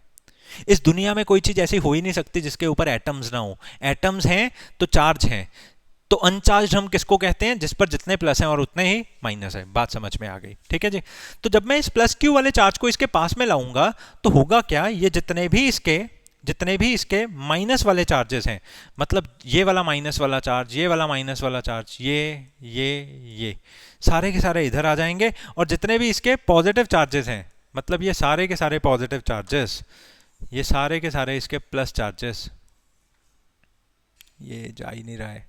ठीक है जी, तो बेटा ये सारे के सारे इसके जो पॉजिटिव चार्जेस हैं वो इस तरफ ऐसे चले जाएंगे। ठीक है, ऐसे। ओके जी, अब होगा क्या, ये एक पॉजिटिव चार्ज है, इसकी इलेक्ट्रिक फील्ड लाइंस हर दिशा में फैलती हैं, परंतु जब सामने नेगेटिव चार्ज आ जाएगा तो इसकी इलेक्ट्रिक फील्ड लाइंस, इस पॉजिटिव वाले चार्ज की जो इलेक्ट्रिक फील्ड लाइंस है वो ऐसे जाएंगी इसकी तरफ। ठीक है, मतलब जो इलेक्ट्रिक फील्ड लाइंस इसकी उधर को भी जाने वाली थी ना, वो भी इधर को ड्रिफ्ट हो जाएंगी। किसको देख के ड्रिफ्ट हो जाएंगे बेटा, नेगेटिव चार्ज को देख के ड्रिफ्ट हो जाएंगे। ठीक है, तो ऐसे का आप पैटर्न इनको बनाकर दे सकते हो, 1 नंबर आपको मिलेंगे ऐसी बात करने के। ठीक है जी, ओके, अगला क्वेश्चन है, why do the electrostatic field lines not form closed loops. बहुत बारी ये बात आप सुन भी चुके हो। ठीक है, तो इलेक्ट्रोस्टैटिक फील्ड लाइंस जो हैं वो क्लोज्ड लूप्स बेटा क्यों नहीं बनाती। एक्चुअली होता क्या है, मान लिया जाए ये एक पॉजिटिव चार्ज है, ये एक नेगेटिव चार्ज है। इलेक्ट्रिक फील्ड लाइंस हमेशा पॉजिटिव चार्ज से निकलती हैं और नेगेटिव चार्ज के ऊपर जाती हैं इस दिशा में। इतनी इंफॉर्मेशन तो सबको है, परंतु कभी भी ऐसे गोल घूमकर नेगेटिव से पॉजिटिव इसके अंदर नहीं आती हैं। इसका रीजन क्या है, इसका रीजन सबसे बड़ा यह है कि इलेक्ट्रोस्टैटिक फील्ड लाइंस जो होती हैं, ठीक है जी, इलेक्ट्रिक फील्ड लाइंस जो होती हैं वो नॉन कंजर्वेटिव होती हैं, वो नॉन कंजर्वेटिव होती हैं। तो अपने दिमाग में एक चीज बिठा के रखो, जो चीज बर्बाद नहीं ना होना चाहती वो कंजर्वेटिव होती है, और जो बर्बाद हो जाती है वो नॉन कंजर्वेटिव होती है। मतलब जितनी भी पॉजिटिव की एनर्जी बनाई गई थी वो सारी नेगेटिव ने बर्बाद कर दी। तो इसीलिए इलेक्ट्रोस्टैटिक फील्ड लाइंस क्या होती हैं? नॉन कंजर्वेटिव फील्ड लाइंस होती हैं। ठीक है जी। अब ये फील्ड लाइंस स्टार्ट करती हैं, start at positive charge and ends at negative charge. ये फील्ड लाइंस एक नॉन कंजर्वेटिव फील्ड लाइंस होती हैं, तो इसीलिए ये क्लोज लूप्स नहीं बनाती। और इसी के ही जैसी आपकी इंफॉर्मेशन के लिए मैं बता दूं, वैसे क्वेश्चन में नहीं पूछा, 1 नंबर मिलेंगे, आप इतना ही लिख देना, ठीक है। आप अपनी नॉलेज के लिए ये चीज़ नोट कर लो कि एक बार मैग्नेट होता है जिसका यहाँ पर नॉर्थ पोल होता है और यहाँ पर साउथ पोल होता है। इसके नॉर्थ पोल से इलेक्ट्रिक मैग्नेटिक फील्ड लाइंस निकलती हैं, बात आदत पड़ गई इलेक्ट्रिक इलेक्ट्रिक करने की, ठीक है। इसके नॉर्थ पोल से इलेक्ट्रिक फील्ड लाइंस निकलती हैं, वो साउथ पर जाती हैं और यहां जाकर खत्म नहीं हो जाती, ये इनसाइड भी मूव करती हैं, ये ऐसे ऐसे और इसके भी इनसाइड मूव करते हैं। तो किसी भी मैग्नेटिक फील्ड की अगर मैं बात करूं, मैग्नेटिक फील्ड लाइंस की अगर मैं बात करूं, ये कंजर्वेटिव होती हैं। और ये कौन से लूप्स बनाती हैं? क्लोज्ड लूप्स बनाती हैं। ठीक है जी। दोनों में से टीचर्स कभी ये पूछ लेंगे, कभी ये पूछ लेंगे, कभी दोनों ही नहीं पूछेंगे, ठीक है जी। पर 1 नंबर के लिए अच्छा क्वेश्चन है। ओके, अब इसी का ही 11वां क्वेश्चन, वो भी छोटा सा ही है, तो उसको भी हम अभी डिस्कस कर लेते हैं। 11वां क्वेश्चन आपको क्या कह रहा है बेटा? Why do the electric field lines never cross each other? बेटा एक ना प्रॉपर्टी है इलेक्ट्रिक फील्ड लाइंस की, कि अगर मैं आपसे पूछूं कि यहां पर इलेक्ट्रिक फील्ड की डायरेक्शन कौन सी है, तो इलेक्ट्रिक फील्ड लाइन अगर मेरी ऐसे जा रही है तो किसी एक पॉइंट पर इलेक्ट्रिक फील्ड की डायरेक्शन उसके टेंजेंट की डायरेक्शन में होगी। इसी तरह से यहां पर इलेक्ट्रिक फील्ड की डायरेक्शन क्या है? यहां पर टेंजेंट ड्रॉ कर दो। यहां पर इलेक्ट्रिक फील्ड की डायरेक्शन क्या है? यहां पर एक टेंजेंट ड्रॉ कर दो।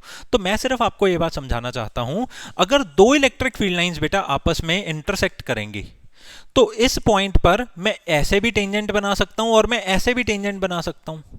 तो मतलब इस एक पॉइंट पर इलेक्ट्रिक फील्ड की दो डायरेक्शंस हो जाएंगी, ठीक है जी। तो there can not be 2 directions of electric field at 1 point. Therefore electric field lines never intersect each other. Therefore electric field lines never intersect each other. ठीक है जी, आपको अपने दिमाग में बिठा के रखना है, ठीक है जी। ओके, अब अगली बात आ गई हमारी क्वेश्चन नंबर 12 की। क्वेश्चन नंबर 12 आपको क्या कह रहा है? Given a uniform electric field E is equal to 5 into 10 की पावर 3 I cap, ठीक है जी। एक इलेक्ट्रिक फील्ड है 5 into 10 की power 3 I cap Newton per coulomb. Find the flux of the field through a square of 10 centimeter on a side whose plane is parallel to YZ plane। देखो बेटा, given a uniform electric field this, मान लो हमारे पास में एक uniform electric field है जो इस तरह आ रही है, ठीक है जी।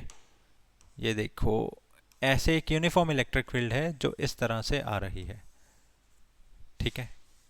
इतनी वैल्यू है इस यूनिफॉर्म इलेक्ट्रिक फील्ड की। Find the flux of this field through a square of 10 centimetre on a side, ठीक है। एक स्क्वायर है वो 10 सेंटीमीटर का है। अब मैंने यहां पर एक इस तरह से कोऑर्डिनेट सिस्टम बना लिया, ये ऐसा है हमारा कोऑर्डिनेट सिस्टम। ये जो स्क्वायर है वो इस तरह से है, ठीक है, समझ रहे हो आप?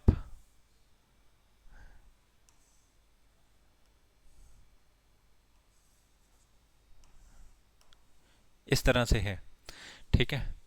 The flux of this field through a square of 10 centimetre on side whose plane is parallel to YZ plane, ठीक है। ये है हमारा Y, ये है Z। इस स्क्वायर का जो प्लेन है वो YZ प्लेन के क्या है? पैरेलल है। और इस स्क्वायर की साइड क्या है बेटा? 10 सेंटीमीटर है। What would be the flux through the same square if the plane makes an angle of 30 degree along the x axis. अभी मैं बात करता हूं आपसे पहले इसी स्क्वायर की। मान लो बेटा ये जो स्क्वायर है उसने ऐसे है ये स्क्वायर हमारा, इसके ऊपर पहले मेरे को क्या पता करना है, फ्लक्स पता करना है। फ्लक्स का फॉर्मूला आप सबको पता है, फ्लक्स होता है E मल्टीप्लाई बाय A। अब इस सिचुएशन में हमारी इलेक्ट्रिक फील्ड इस डायरेक्शन में आ रही है, और बेटा इस सिचुएशन में जो इस स्क्वायर के एरिया की डायरेक्शन है वो यही है। तो अगर इलेक्ट्रिक फील्ड एंड एरिया की डायरेक्शन सेम है तो यहां पर थीटा क्या लिया जाएगा, 0 डिग्री लिया जाएगा। ठीक है जी। तो फ्लक्स हमारा क्या हो गया, electric field into area into cos 0 degree. Cos 0 की वैल्यू 1 होती है तो हमने उसकी बात करनी बंद कर दी। इलेक्ट्रिक फील्ड हमारी कितनी है, 5 इंटू 10 की पावर 3। ठीक है। एंड एरिया हमारा कितना है, स्क्वायर का बेटा एरिया हमारा कितना है, स्क्वायर का एरिया है हमारा, जैसे 10 सेंटीमीटर है ना, एरिया का फॉर्मूला होता है 10 सेंटीमीटर इंटू 10 सेंटीमीटर। ठीक है। अब या फिर साइड का स्क्वायर आप ऐसे कह सकते हो। 10 सेंटीमीटर को हमें किस में कन्वर्ट करना पड़ेगा, मीटर में कन्वर्ट करना पड़ेगा। ठीक है जी। तो इसको मीटर में हमने जब कन्वर्ट किया तो दिस इज 0.1 मीटर। तो एरिया हमारा क्या आ गया, 0.1 मीटर का स्क्वायर। बड़े दिमाग वाला क्वेश्चन बनाया। बच्चे यहां गलती करेंगे ही करेंगे, वो 10 इंटू 10 करके इसको 100 कर देंगे एरिया को। ऐसा नहीं करना बेटा, मीटर में आएगा ना उसका एरिया भी, क्योंकि स्टैंडर्ड तो हमारा मीटर होता है। ठीक है। तो एरिया हमारा क्या बन गया, 0.01। ठीक है। तो इसका एरिया आपका क्या आएगा, 0.01 मीटर स्क्वायर। अब आप इस एरिया को यूज कर सकते हो। तो देखो कॉस 0 डिग्री होने के कारण कॉस 0 की वैल्यू 1 हो गई। इलेक्ट्रिक फील्ड की वैल्यू मैंने ये भर दी, इसके एसआई यूनिट में कोई प्रॉब्लम नहीं, बिल्कुल ओके है। एरिया का एसआई यूनिट में क्या भरूंगा, 0.01 इस तरह से। तो अब ये हमारा क्या बन जाएगा, फ्लक्स बन जाएगा। ठीक है। इस फ्लक्स को जब आपने कैलकुलेट किया, इसका डेसिमल उड़ाया, नीचे 100 लग गया। ठीक है। 5 इंटू 1 इज 5 मल्टीप्लाई बाय 10 की पावर 3 मल्टीप्लाई बाय 10 की power -2। This is 5 into 10, this is 50। अब इलेक्ट्रिक फील्ड होता है बेटा न्यूटन पर कूलम। ठीक है। एरिया होता है मीटर स्क्वायर। तो हमारा बन गया newton metre square coulomb inverse. ये हमारा आया है फ्लक्स। ठीक है। परंतु उन्होंने हमें क्वेश्चन का एक पार्ट 2 भी दिया है। ठीक है। वो पार्ट 2 यहां से शुरू हो रहा है। इन्होंने कहा what would be the flux through the same square if the plane makes an angle 30 degree with the x axis. अगर ये जो प्लेन है, मतलब ये हमारा है एक्स एक्सिस, ये हमारा है वाई एक्सिस, ये हमारा है जेड एक्सिस। ये जो प्लेन है, ये प्लेन 30 डिग्री का एंगल बना रहा है एक्स एक्सिस के साथ में। मतलब मैं डायग्राम थोड़ा सा ऐसे करके बना रहा हूं।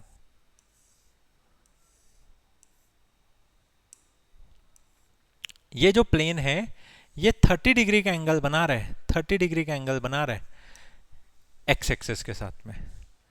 समझ गए बात। तो अगर इस प्लेन ने 30 डिग्री का एंगल बनाया, अब ये जो प्लेन है, जैसे यहां पर जब प्लेन था तो मैंने इसका परपेंडिकुलर ऐसे ड्रॉ किया ना बेटा। अगर ये प्लेन है तो इस प्लेन के एरिया की डायरेक्शन हमेशा इसके परपेंडिकुलर होती है। अब इसी तरह से मेरा ये जो प्लेन है वो ऐसे 30 डिग्री पे है, तो इसका परपेंडिकुलर किधर होगा, ऐसे होगा ना। तो इसका परपेंडिकुलर मैं ऐसे ड्रॉ करूंगा ना, तो इसके परपेंडिकुलर को ही हम कहते हैं एरिया की डायरेक्शन। तो अब अगर ये वाली लाइन और ये वाली लाइन आपस में 90 डिग्री पे है, यानी कि परपेंडिकुलर है, अगर ये 30 डिग्री है तो ये एंगल कितना हो जाएगा बेटा, 60 डिग्री हो जाएगा ना। ठीक है जी। और हमारी जो इलेक्ट्रिक फील्ड है, वो इलेक्ट्रिक फील्ड तो अभी भी इसके ऊपर ऐसे ही पड़ रही है। जैसे यहां पर इलेक्ट्रिक फील्ड हमारी ऐसे पड़ रही थी ना, मतलब ऐसे इलेक्ट्रिक फील्ड हमारी पड़ रही थी इसके ऊपर। और मैंने आपको बोला था इलेक्ट्रिक फील्ड एंड एरिया के बीच में एंगल तो क्या आ रहा है, 0 डिग्री आ रहा है। अब इसी तरह से मैं आपको क्या बोलूंगा कि इलेक्ट्रिक फील्ड तो हमारी ऐसे ही पड़ रही है ना, ऐसे ही पड़ रही है ना, एक्स एक्सिस के ही अलोंग हमारी इलेक्ट्रिक फील्ड पड़ रही है। तो इलेक्ट्रिक फील्ड और एरिया के बीच में अब एंगल कितना बनने लग गया, 60 डिग्री बनने लग गया। बिल्कुल मुश्किल नहीं है, थोड़ा सा बस ध्यान देने वाली बात है। ठीक है। ओके। तो अब हमारा फ्लक्स क्या हो जाएगा, पहले हम इस वाले फ्लक्स को थोड़ा सा साइड पे कर दें।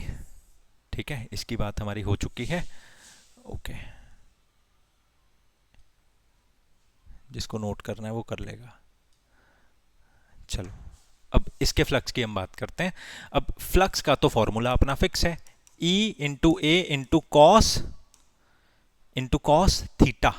अब ये थीटा एंगल कौन सा लेना होता है? जो इलेक्ट्रिक फील्ड एंड एरिया के बीच में होता है वो एंगल थीटा लेना होता है। तो फ्लक्स हमारा बन गया E इंटू ए इंटू कॉस 60 डिग्री। तो इलेक्ट्रिक फील्ड हमारी कितनी है? इलेक्ट्रिक फील्ड है 5 इंटू 10 की पावर 3। एरिया हमारा कितना है? एरिया है 0.01। कॉस 60 की वैल्यू कितनी है बेटा? 1/2 है। तो इसको जब आप सॉल्व करेंगे तो आपके पास में आंसर आ जाएगा। जैसे मैंने इसका डेसिमल उड़ाया, नीचे 100 लग गया, ठीक है। तो इससे हमारा ये कट गया, ये आ गया 50/2, दिस इज 25।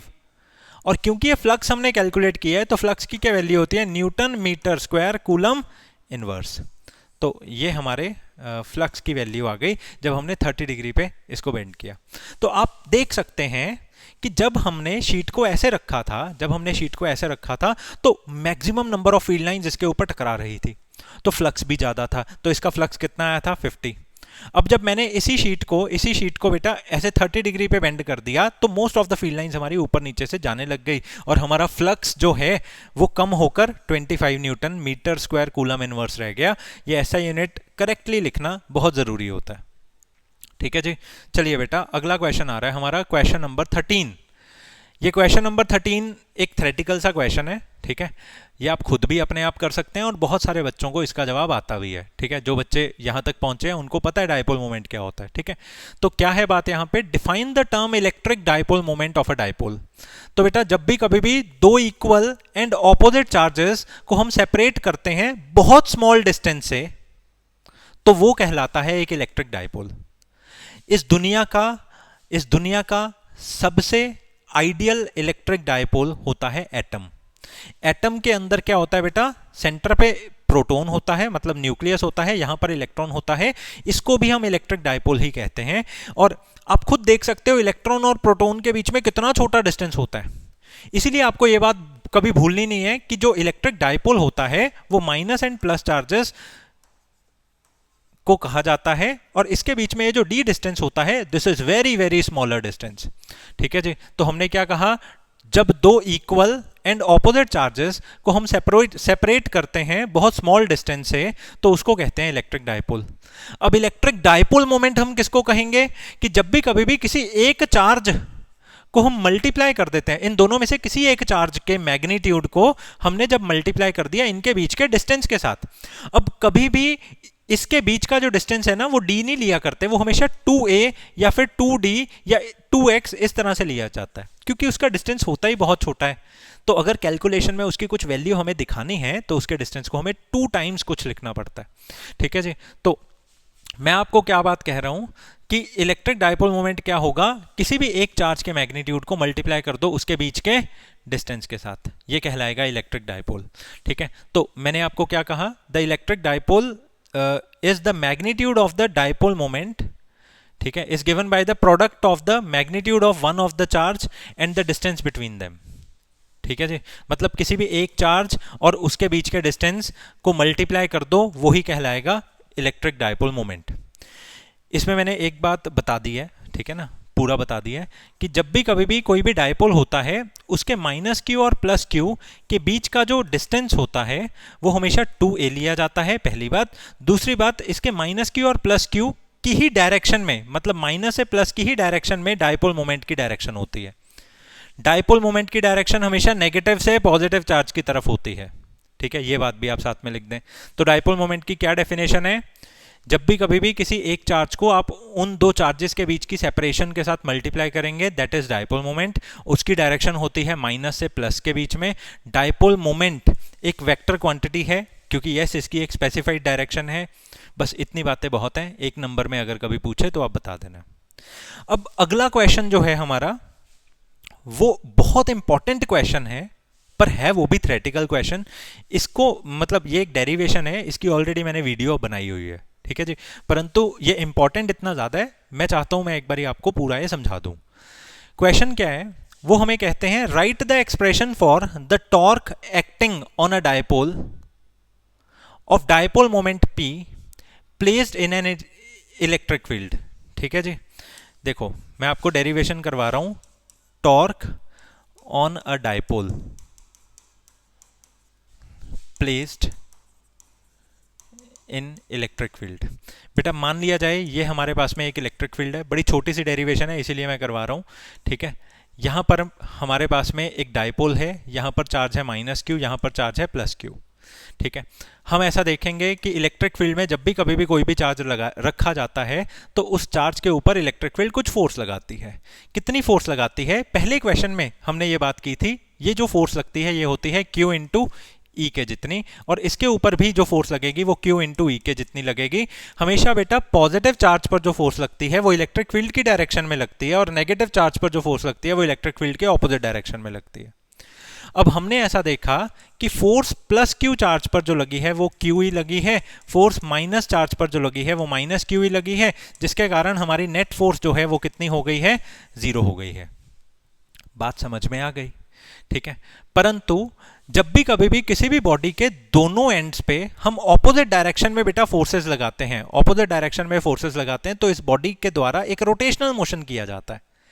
हम ऐसा कहते हैं क्योंकि इस बॉडी के ऊपर रोटेशनल मोशन होता है तो इसीलिए इस बॉडी के ऊपर कुछ टॉर्क आता है। तो अब कोई बात नहीं, इस पर नेट फोर्स तो हमारी 0 हो गई, परंतु टॉर्क तो कुछ ना कुछ होगी। टॉर्क किसके बराबर होती है? टॉर्क होती है बेटा force multiply by perpendicular distance के बराबर, ठीक है जी।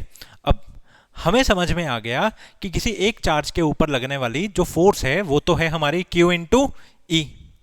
अब परपेंडिकुलर डिस्टेंस कौन सा लेना होता है? परपेंडिकुलर डिस्टेंस जो है वो फोर्स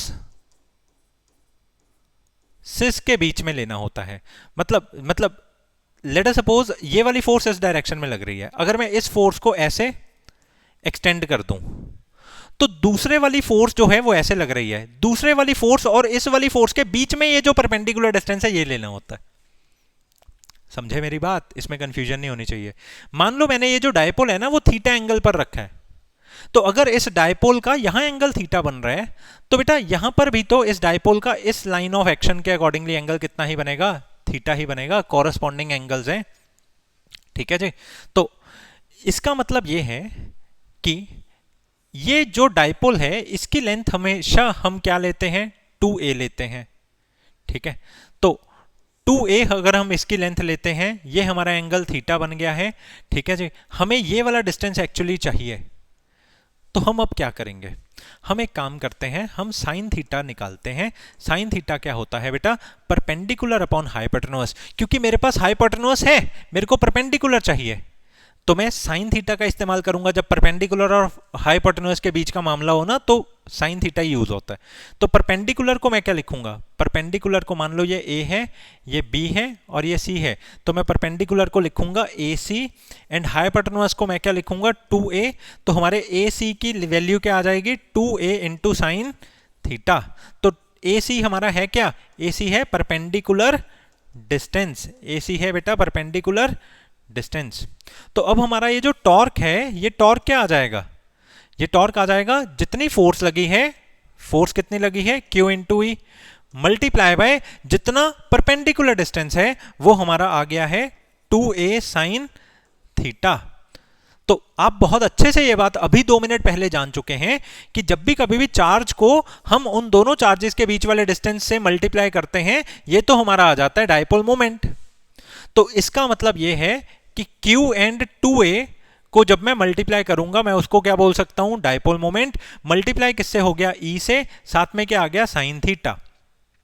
ओके जी।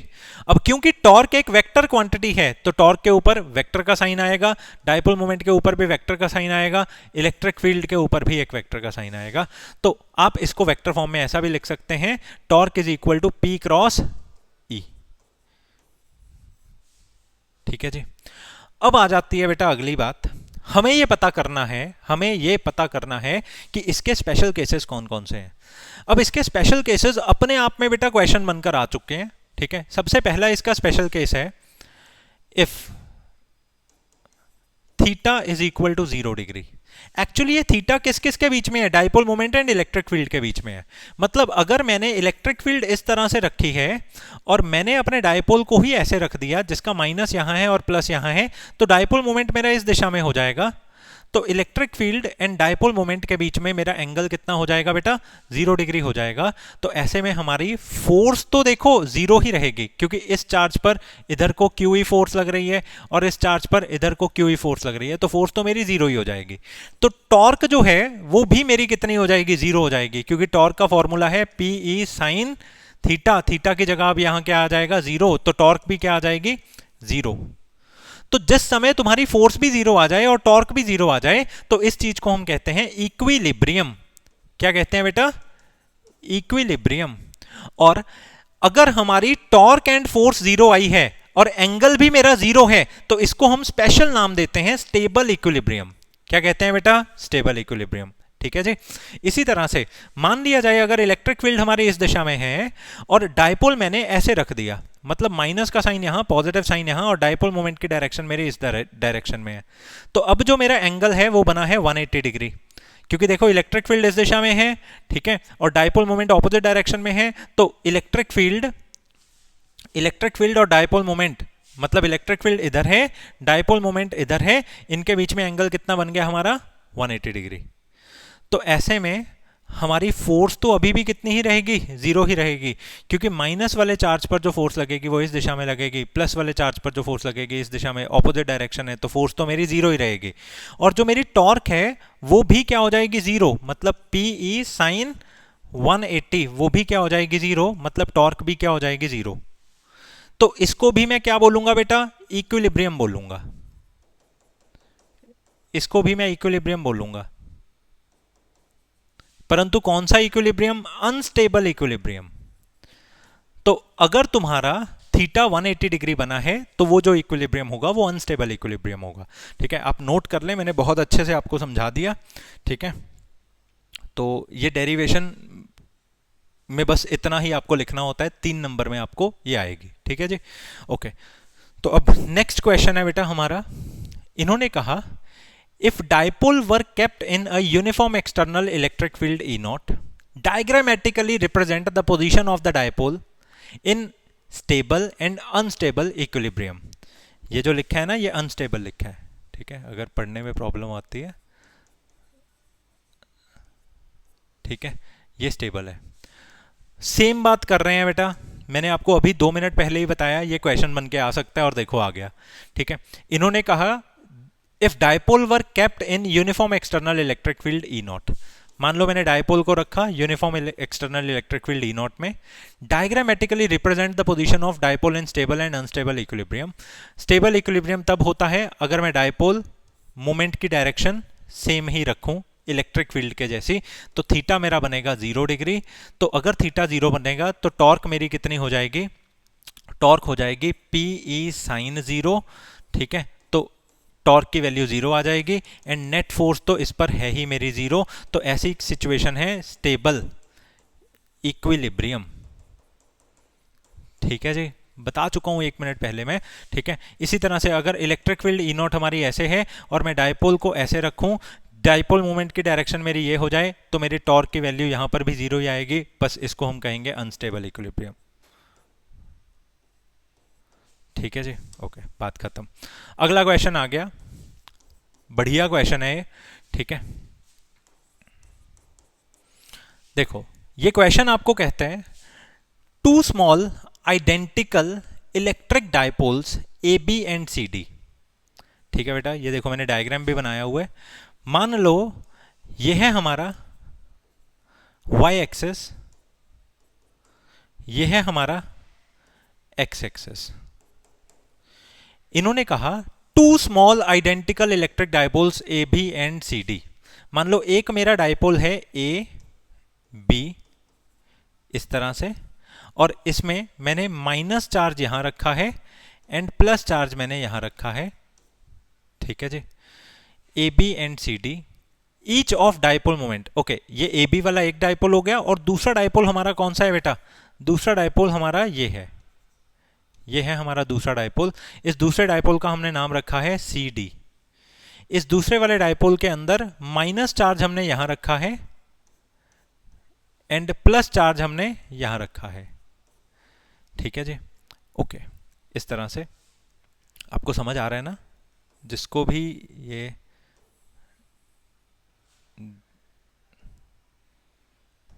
अब कोई परेशानी नहीं। ठीक है, एक डायपोल मेरा ये है, ये वाला एक डायपोल है येलो वाला, एंड दूसरा डायपोल मेरा ये है, ये वाला।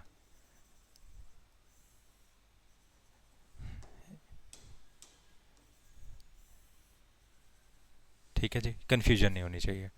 इन्होंने हमें यहां पर एक सबसे सही चीज जो दे दी है ना, वो ये है कि y एक्सेस एंड दूसरे वाले डायपोल के बीच में जो एंगल है वो 120 डिग्री है। देखो वो 120 डिग्री है।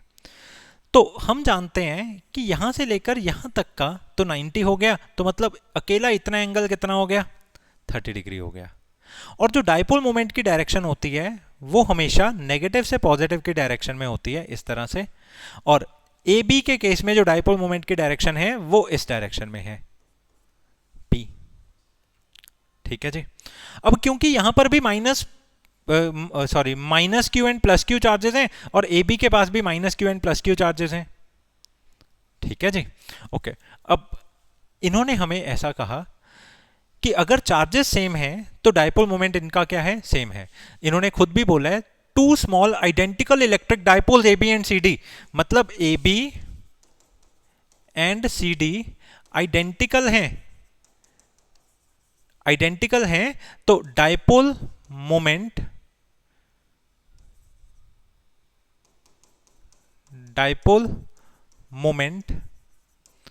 Is same for A B and C D. तो अगर A B and C D बेटा आइडेंटिकल हैं तो A B and C D दोनों के डायपोल मोमेंट्स भी क्या होंगे? सेम होंगे। ठीक है जी। अब इसमें मैं ए बी का डायपोल मोमेंट इस डायरेक्शन में बना रहा हूं। आपको पता है डायपोल मोमेंट जो है वो एक वेक्टर क्वांटिटी है, तो मैं ऐसा कह सकता हूं कि dipole moment of A B जो है वो एक तरह से पी जे कैप है, क्योंकि वो y एक्सेस में है। वो माइनस से प्लस की दिशा में वो कैसे जा रहा है बेटा? y एक्सेस में जा रहा है, तो मैंने उसको क्या बोल दिया? प्लस जे कैप। ठीक है ना, मतलब पी जे कैप, इस तरह से मैंने उसको बोल दिया। अगर मैं सी डी की बात करूं तो सी डी का बेटा डायपोल मोमेंट इस दिशा में है, मतलब सी डी का जो डायपोल मोमेंट है वो इस दिशा में है, ऐसे। और कितना एंगल बना रहे हैं? 30 डिग्री का एंगल बना रहे हैं। और कितना है? P है। तो एक तरह से अब मैं क्या कर सकता हूं, मैं ऐसा कह सकता हूं कि P का 30 के साथ में जो कंपोनेंट बनेगा this will be P cos 30 and P का इधर को जो कंपोनेंट बनेगा this will be P sin 30।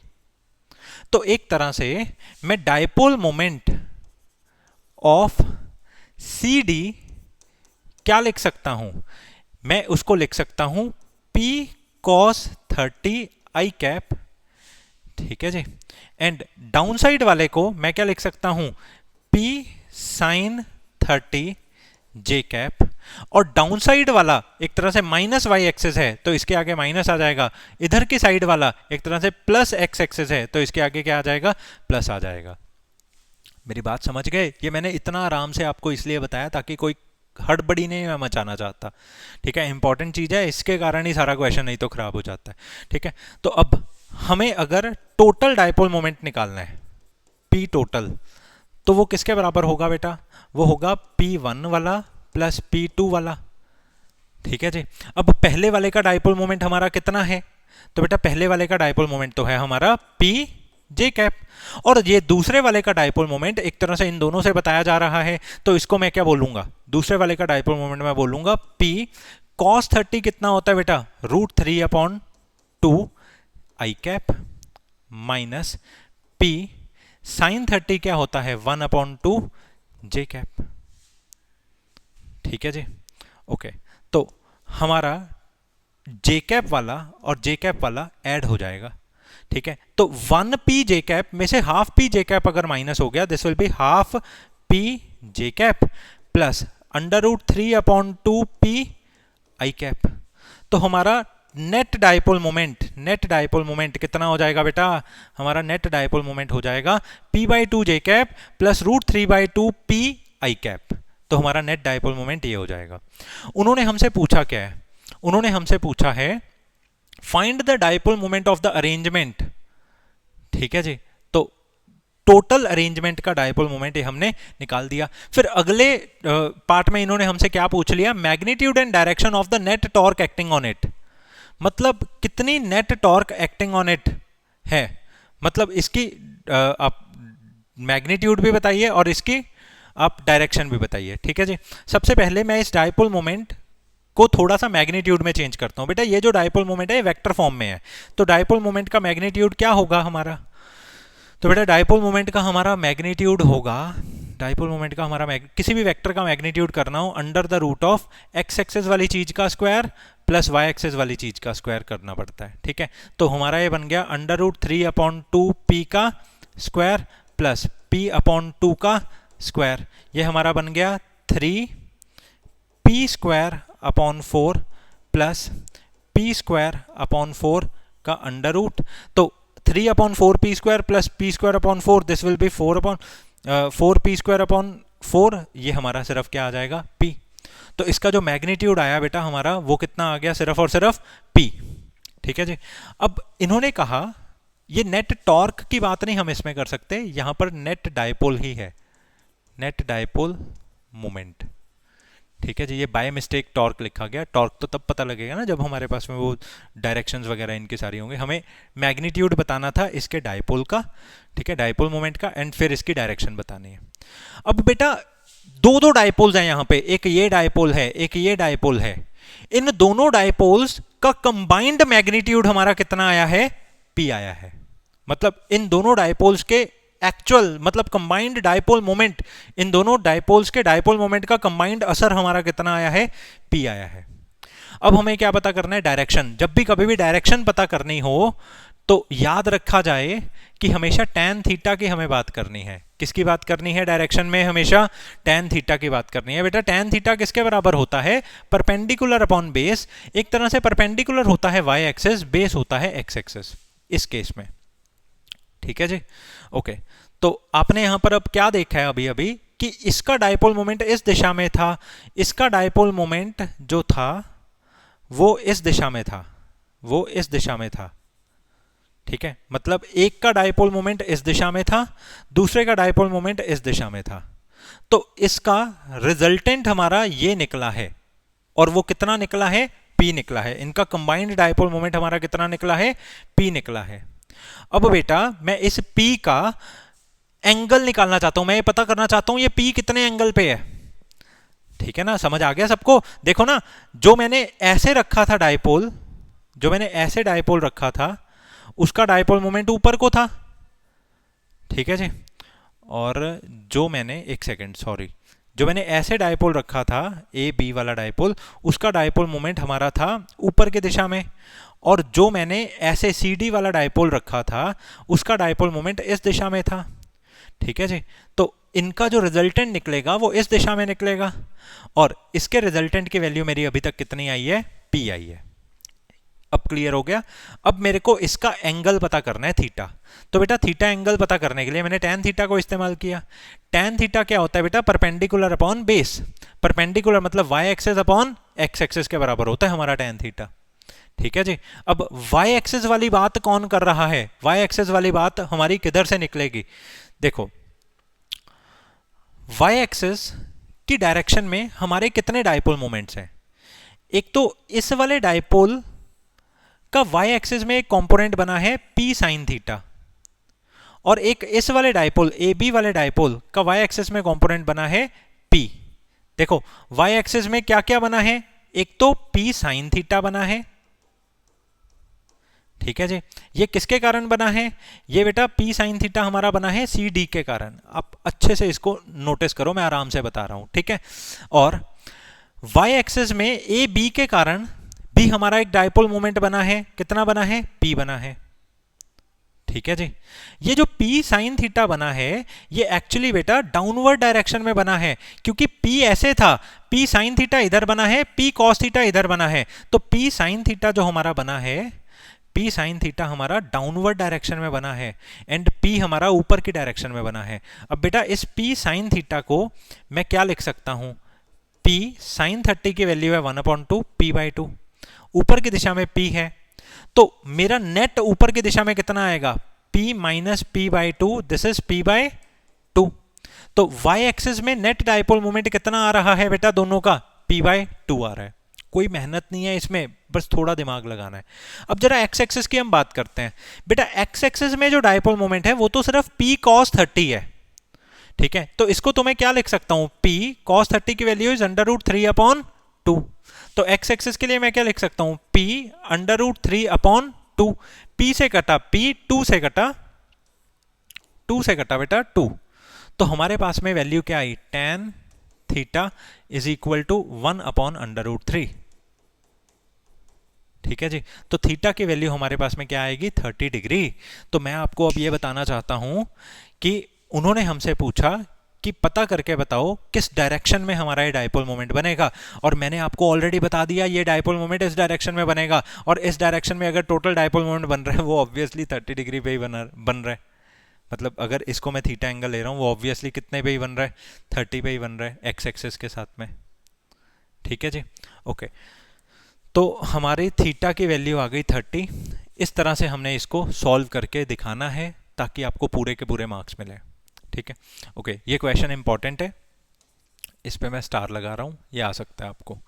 अगर आपको परेशानी है तो इसको फिर से सुनो, एक एक पॉइंट मैंने बड़ा आराम से और क्लियर करके बताया। ठीक है, ओके। अगली बात है हमारी, electric flux through a spherical surface shown in the figure is. बेटा एक बात अपने दिमाग में बिठा लो कि ये जो इलेक्ट्रिक फ्लक्स होता है ये होता है charge enclosed divided by epsilon not. तो इस स्फीयर के अंदर कितना चार्ज है, इस स्फीयर के अंदर चार्ज है -q1 + q2 divided by epsilon naught. ठीक है जी। तो उन्होंने आपसे पूछा electric flux through a spherical surface shown in the figure is, तो हम कहेंगे electric flux is q2 - q1 divided by epsilon naught. बात खत्म। ठीक है जी। अगला सवाल है, how does the electric flux due to a point charge enclosed by a spherical Gaussian surface gets affected when its radius is increased। बात यहां पर यह है, उन्होंने कहा how does the electric flux due to a point charge. मान लो ये एक पॉइंट चार्ज है, इस पॉइंट चार्ज का जो इलेक्ट्रिक फ्लक्स है वो किस तरह से इफेक्ट होगा अगर मैं इसका जो गॉसियन सरफेस है, गॉसियन सरफेस क्या होता है बेटा, गॉसियन सरफेस एक ऐसी सरफेस होती है जिसके अंदर ये सारा का सारा चार्ज आ जाता है, और मान लो इस चार्ज ने ऐसे इलेक्ट्रिक फील्ड बनाई है। गॉसियन सरफेस एक ऐसी सरफेस हम कहते हैं जिसके किसी भी पॉइंट पर, मान लो अगर इस पॉइंट पर मैंने इसके एरिया की डायरेक्शन बतानी है तो पहले मैं एक टेंजेंट ड्रॉ करूंगा, फिर मैं इसके परपेंडिकुलर एरिया की डायरेक्शन बताऊंगा। ऐसे ही मैंने अगर इस पॉइंट पर इस गॉसियन सरफेस के एरिया की डायरेक्शन बतानी है, पहले मैं टेंजेंट ड्रॉ करूंगा, फिर मैं एरिया की डायरेक्शन ऐसे बनाऊंगा। तो मैंने आपको यह बात कही कि कोई भी सरफेस गॉसियन सरफेस तब होती है जब पहली बात है उसके अंदर चार्ज एनक्लोज हो जाए सारा का सारा, दूसरी बात है उसके एवरी पॉइंट पे एरिया की डायरेक्शन, ठीक है, उसके एवरी पॉइंट पे एरिया की डायरेक्शन एंड इलेक्ट्रिक फील्ड की डायरेक्शन सेम होती है, मतलब 0 डिग्री पर होती है। ठीक है जी, ओके। तो इन्होंने कहा how does the electric flux due to a point charge enclosed by a Gaussian surface gets affected when its radius is increased। अगर मैं इसकी गॉसियन सरफेस का बेटा रेडियस इंक्रीज कर देता हूं तो इलेक्ट्रिक फ्लक्स पे क्या फर्क पड़ेगा, answer is no change in electric flux, क्योंकि इलेक्ट्रिक फ्लक्स का जो फॉर्मूला होता है वो होता है चार्ज अपॉन एप्सिलॉन नॉट, क्योंकि तुम्हारे रेडियस बढ़ाने से अंदर का चार्ज तो नहीं ना बदला, तो अगर अंदर का चार्ज नहीं बदला तो हमारा फ्लक्स भी नहीं बदलेगा। ठीक है जी, बड़ी ही सही बात है, आप सबको समझ में आ गई। ठीक है, ओके। तो अगली बात है हमारी, इन्होंने कहा what is the electric flux through a cube inside through a cube of side 1 centimetre. बेटा मान लिया जाए हमारे पास में एक क्यूब है, मान लो हमारे पास में ये इस तरह से एक क्यूब है,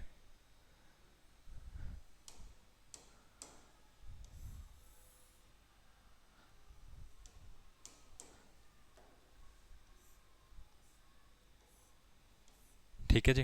what is the electric flux through a cube of side 1 centimetre. इस क्यूब की साइड जो है वो कितनी है, 1 सेंटीमीटर है। Which encloses an electric dipole. इसके अंदर क्या पड़ा है, एक इलेक्ट्रिक डाइपोल पड़ा है। अगर इसके अंदर एक इलेक्ट्रिक डाइपोल पड़ा है तो उसके बीच में डिस्टेंस कितना होगा बेटा, 2a होगा। तो पता करके बताओ कितना इलेक्ट्रिक फ्लक्स होगा। एक बात मैं आपको बताऊं, जितनी फील्ड लाइंस इस प्लस क्यू के द्वारा निकाली जाएंगी, इस प्लस क्यू के द्वारा निकाली जाएंगी, उतनी ही फील्ड लाइंस इस माइनस क्यू के द्वारा एक्सेप्ट की जाएंगी। तो हमारा जो फ्लक्स होता है वो होता है चार्ज अपॉन एप्सिलॉन नॉट, क्योंकि डाइपोल के ऊपर नेट चार्ज ऑफ डाइपोल हमारा कितना होता है, 0 होता है। तो फ्लक्स भी हमारा कितना निकलेगा बेटा, 0 निकलेगा। और दूसरे नंबर पे आप ये भी याद रख सकते हैं, जितनी फील्ड लाइंस बाहर निकली हैं उतनी ही फील्ड लाइंस एंटर की हैं। ठीक है जी। Field lines leaving is equal to field lines entering. तो इस तरह से टोटल फ्लक्स हमारा कितना हो जाएगा, 0 हो जाएगा। बात खत्म। ठीक है। अगला सवाल है हमारा, यस, इस सवाल का सिर्फ हम फर्स्ट पार्ट ही करने जा रहे हैं। ठीक है जी। दूसरे वाले पार्ट के अंदर कुछ चीज़ें चाहिए हमें, वो मैंने यहाँ पर नहीं लिखी है। ठीक है। तो इसीलिए आपको ओनली एंड ओनली इसका फर्स्ट पार्ट ही करना है। ठीक है जी। ओके। तो हमें इन्होंने कहा है a hollow cylindrical box of length 1 metre. मान लिया जाए हमारे पास में एक सिलेंड्रिकल बॉक्स है, एक सिलेंड्रिकल बॉक्स है। इस सिलेंड्रिकल बॉक्स की जो लेंथ है वो कितनी है, 1 मीटर है। ठीक है जी। And area of cross section 25 metre square, और इसका जो एरिया ऑफ क्रॉस सेक्शन है वो है 25 सेंटीमीटर का square. Is placed in a 3 dimensional coordinate system. इसको हमने रखा है एक 3 डायमेंशनल कोऑर्डिनेट सिस्टम में। बेटा 3 डायमेंशनल कोऑर्डिनेट सिस्टम का ये मतलब है कि एक्स एक्सिस इधर है एंड वाई एक्सिस इधर है, और ओरिजिन से इस सिलेंडर का जो लेंथ है वो 1 मीटर ही है। ठीक है जी। 3 dimensional coordinate system as shown in the figure. The electric field in the region is given by. इन्होंने कहा कि इस रीजन के ऊपर जो इलेक्ट्रिक फील्ड है वो इस दिशा में जा रही है, और वो जो इलेक्ट्रिक फील्ड है वो इलेक्ट्रिक फील्ड किसके बराबर है बेटा, 50x i कैप के बराबर है। इसका पता क्या मतलब है, इसका ये मतलब है कि ये जो इलेक्ट्रिक फील्ड है वो x डायरेक्शन में है, x एक्सिस में है। ठीक है। और दूसरा ये x का पता क्या मतलब है, x का मतलब है जैसे जैसे हम आगे बढ़ेंगे उतने टाइम्स इलेक्ट्रिक फील्ड बढ़ती जाएगी। मतलब उन्होंने हमें जो इलेक्ट्रिक फील्ड दी है वो 50 इंटू एक्स दी है। मतलब अगर मैं 1 मीटर पे चेक करूंगा तो 50 इंटू 1 होगी, अगर मैं 2 मीटर पे चेक करूंगा तो 50 इंटू 2 होगी, अगर 3 मीटर पे चेक करूंगा तो 50 इंटू 3 होगी। मतलब इलेक्ट्रिक फील्ड यहां पर है तो एक्स एक्सिस में है तो एक्स एक्सिस में है, परंतु ये इलेक्ट्रिक फील्ड जो है ये वेरिएबल है। ठीक है। ये डिपेंड कर रही है किस पे बेटा, डिस्टेंस पे। अब उन्होंने हमें कहा where E is in newton per coulomb and X is in metre. हमें पता करनी है नेट फ्लक्स, कितनी फ्लक्स लग रही है हमें ये पता करनी है। बेटा देखो फ्लक्स का क्या फॉर्मूला होता है, charge upon epsilon not. Flux का formula charge upon epsilon not होता है, और गॉस लॉ ने आपको ये सिखाया था कि फ्लक्स कैलकुलेट करने का एक इंटीग्रल वाला तरीका भी होता है, that is E dot ds। तो flux is always equal to Q upon epsilon not, और it is equal to E dot ds। अब मैं यहां पर इस वाली चीज को इस्तेमाल करने लगा हूं। अब मैं क्या करूंगा, सबसे पहले मैं देखूंगा, एक है मेरे पास सरफेस नंबर 1 ये, दूसरी है मेरे पास दूसरी सरफेस ये, और तीसरी है मेरे पास सरफेस ये। मेरी जो इलेक्ट्रिक फील्ड है, मेरी इलेक्ट्रिक फील्ड एक्स एक्सिस में जा रही है। ठीक है जी। मतलब मेरी इलेक्ट्रिक फील्ड इस तरह से जा रही है, इस तरह से जा रही है मेरी इलेक्ट्रिक फील्ड। ठीक है जी। अगर इस सरफेस की मैं बात करूं तो इलेक्ट्रिक फील्ड एंड एरिया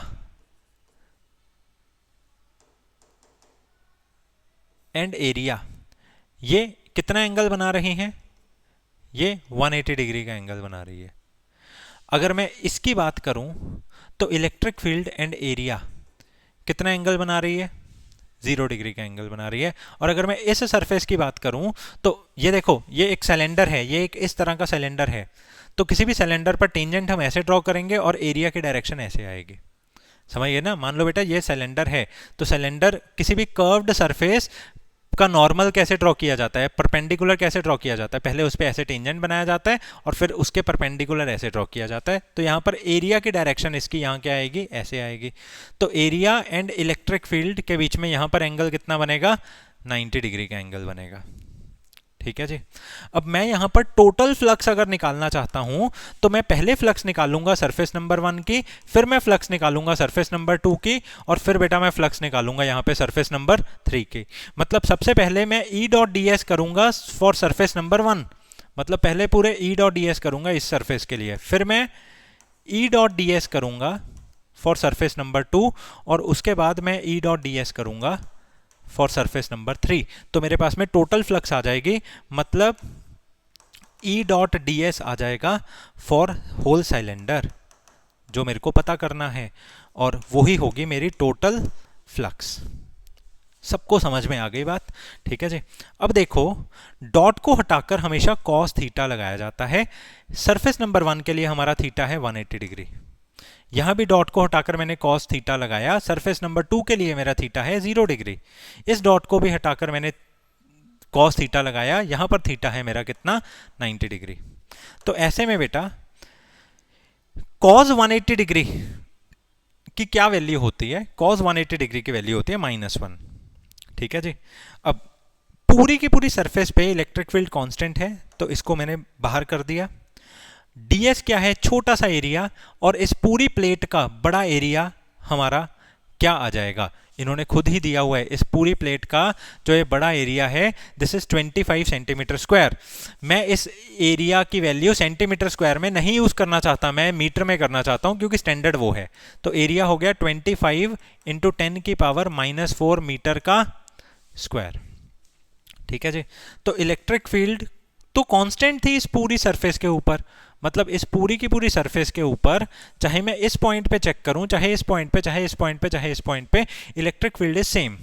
तो इसीलिए कांस्टेंट चीज को मैंने बाहर निकाल दिया। छोटा सा एरिया बड़ा होकर इस पूरी प्लेट का एरिया बन जाएगा, जो कि है हमारा बेटा 25 इंटू 10 की पावर -4। ठीक है जी। ओके, cos 180 की वैल्यू -1 होती है, तो इसके आगे आ गया माइनस। ठीक है, प्लस cos 0 की वैल्यू हमेशा 1 होती है। तो इसीलिए इस प्लेट के ऊपर भी, पूरी सरफेस के ऊपर इलेक्ट्रिक फील्ड हमारी कांस्टेंट है, उसको मैंने बाहर कर दिया। छोटी सी सरफेस इंटीग्रेट होकर बड़ी सरफेस बन गई, और इसका भी एरिया कितना आ जाएगा, 25 इंटू 10 की पावर -4। ठीक है जी। प्लस cos 90 की वैल्यू 0 होती है, तो उसकी पूरी इलेक्ट्रिक फील्ड ही हमारी इस तरह से 0 हो जाएगी। ठीक है। अब देखिए बेटा, आपने यहां पर यह देखा कि जो वैल्यू इसकी है वो ही वैल्यू क्या है, उसकी है। ठीक है। तो अब इसके अंदर इलेक्ट्रिक फील्ड अभी मैंने भरी नहीं है।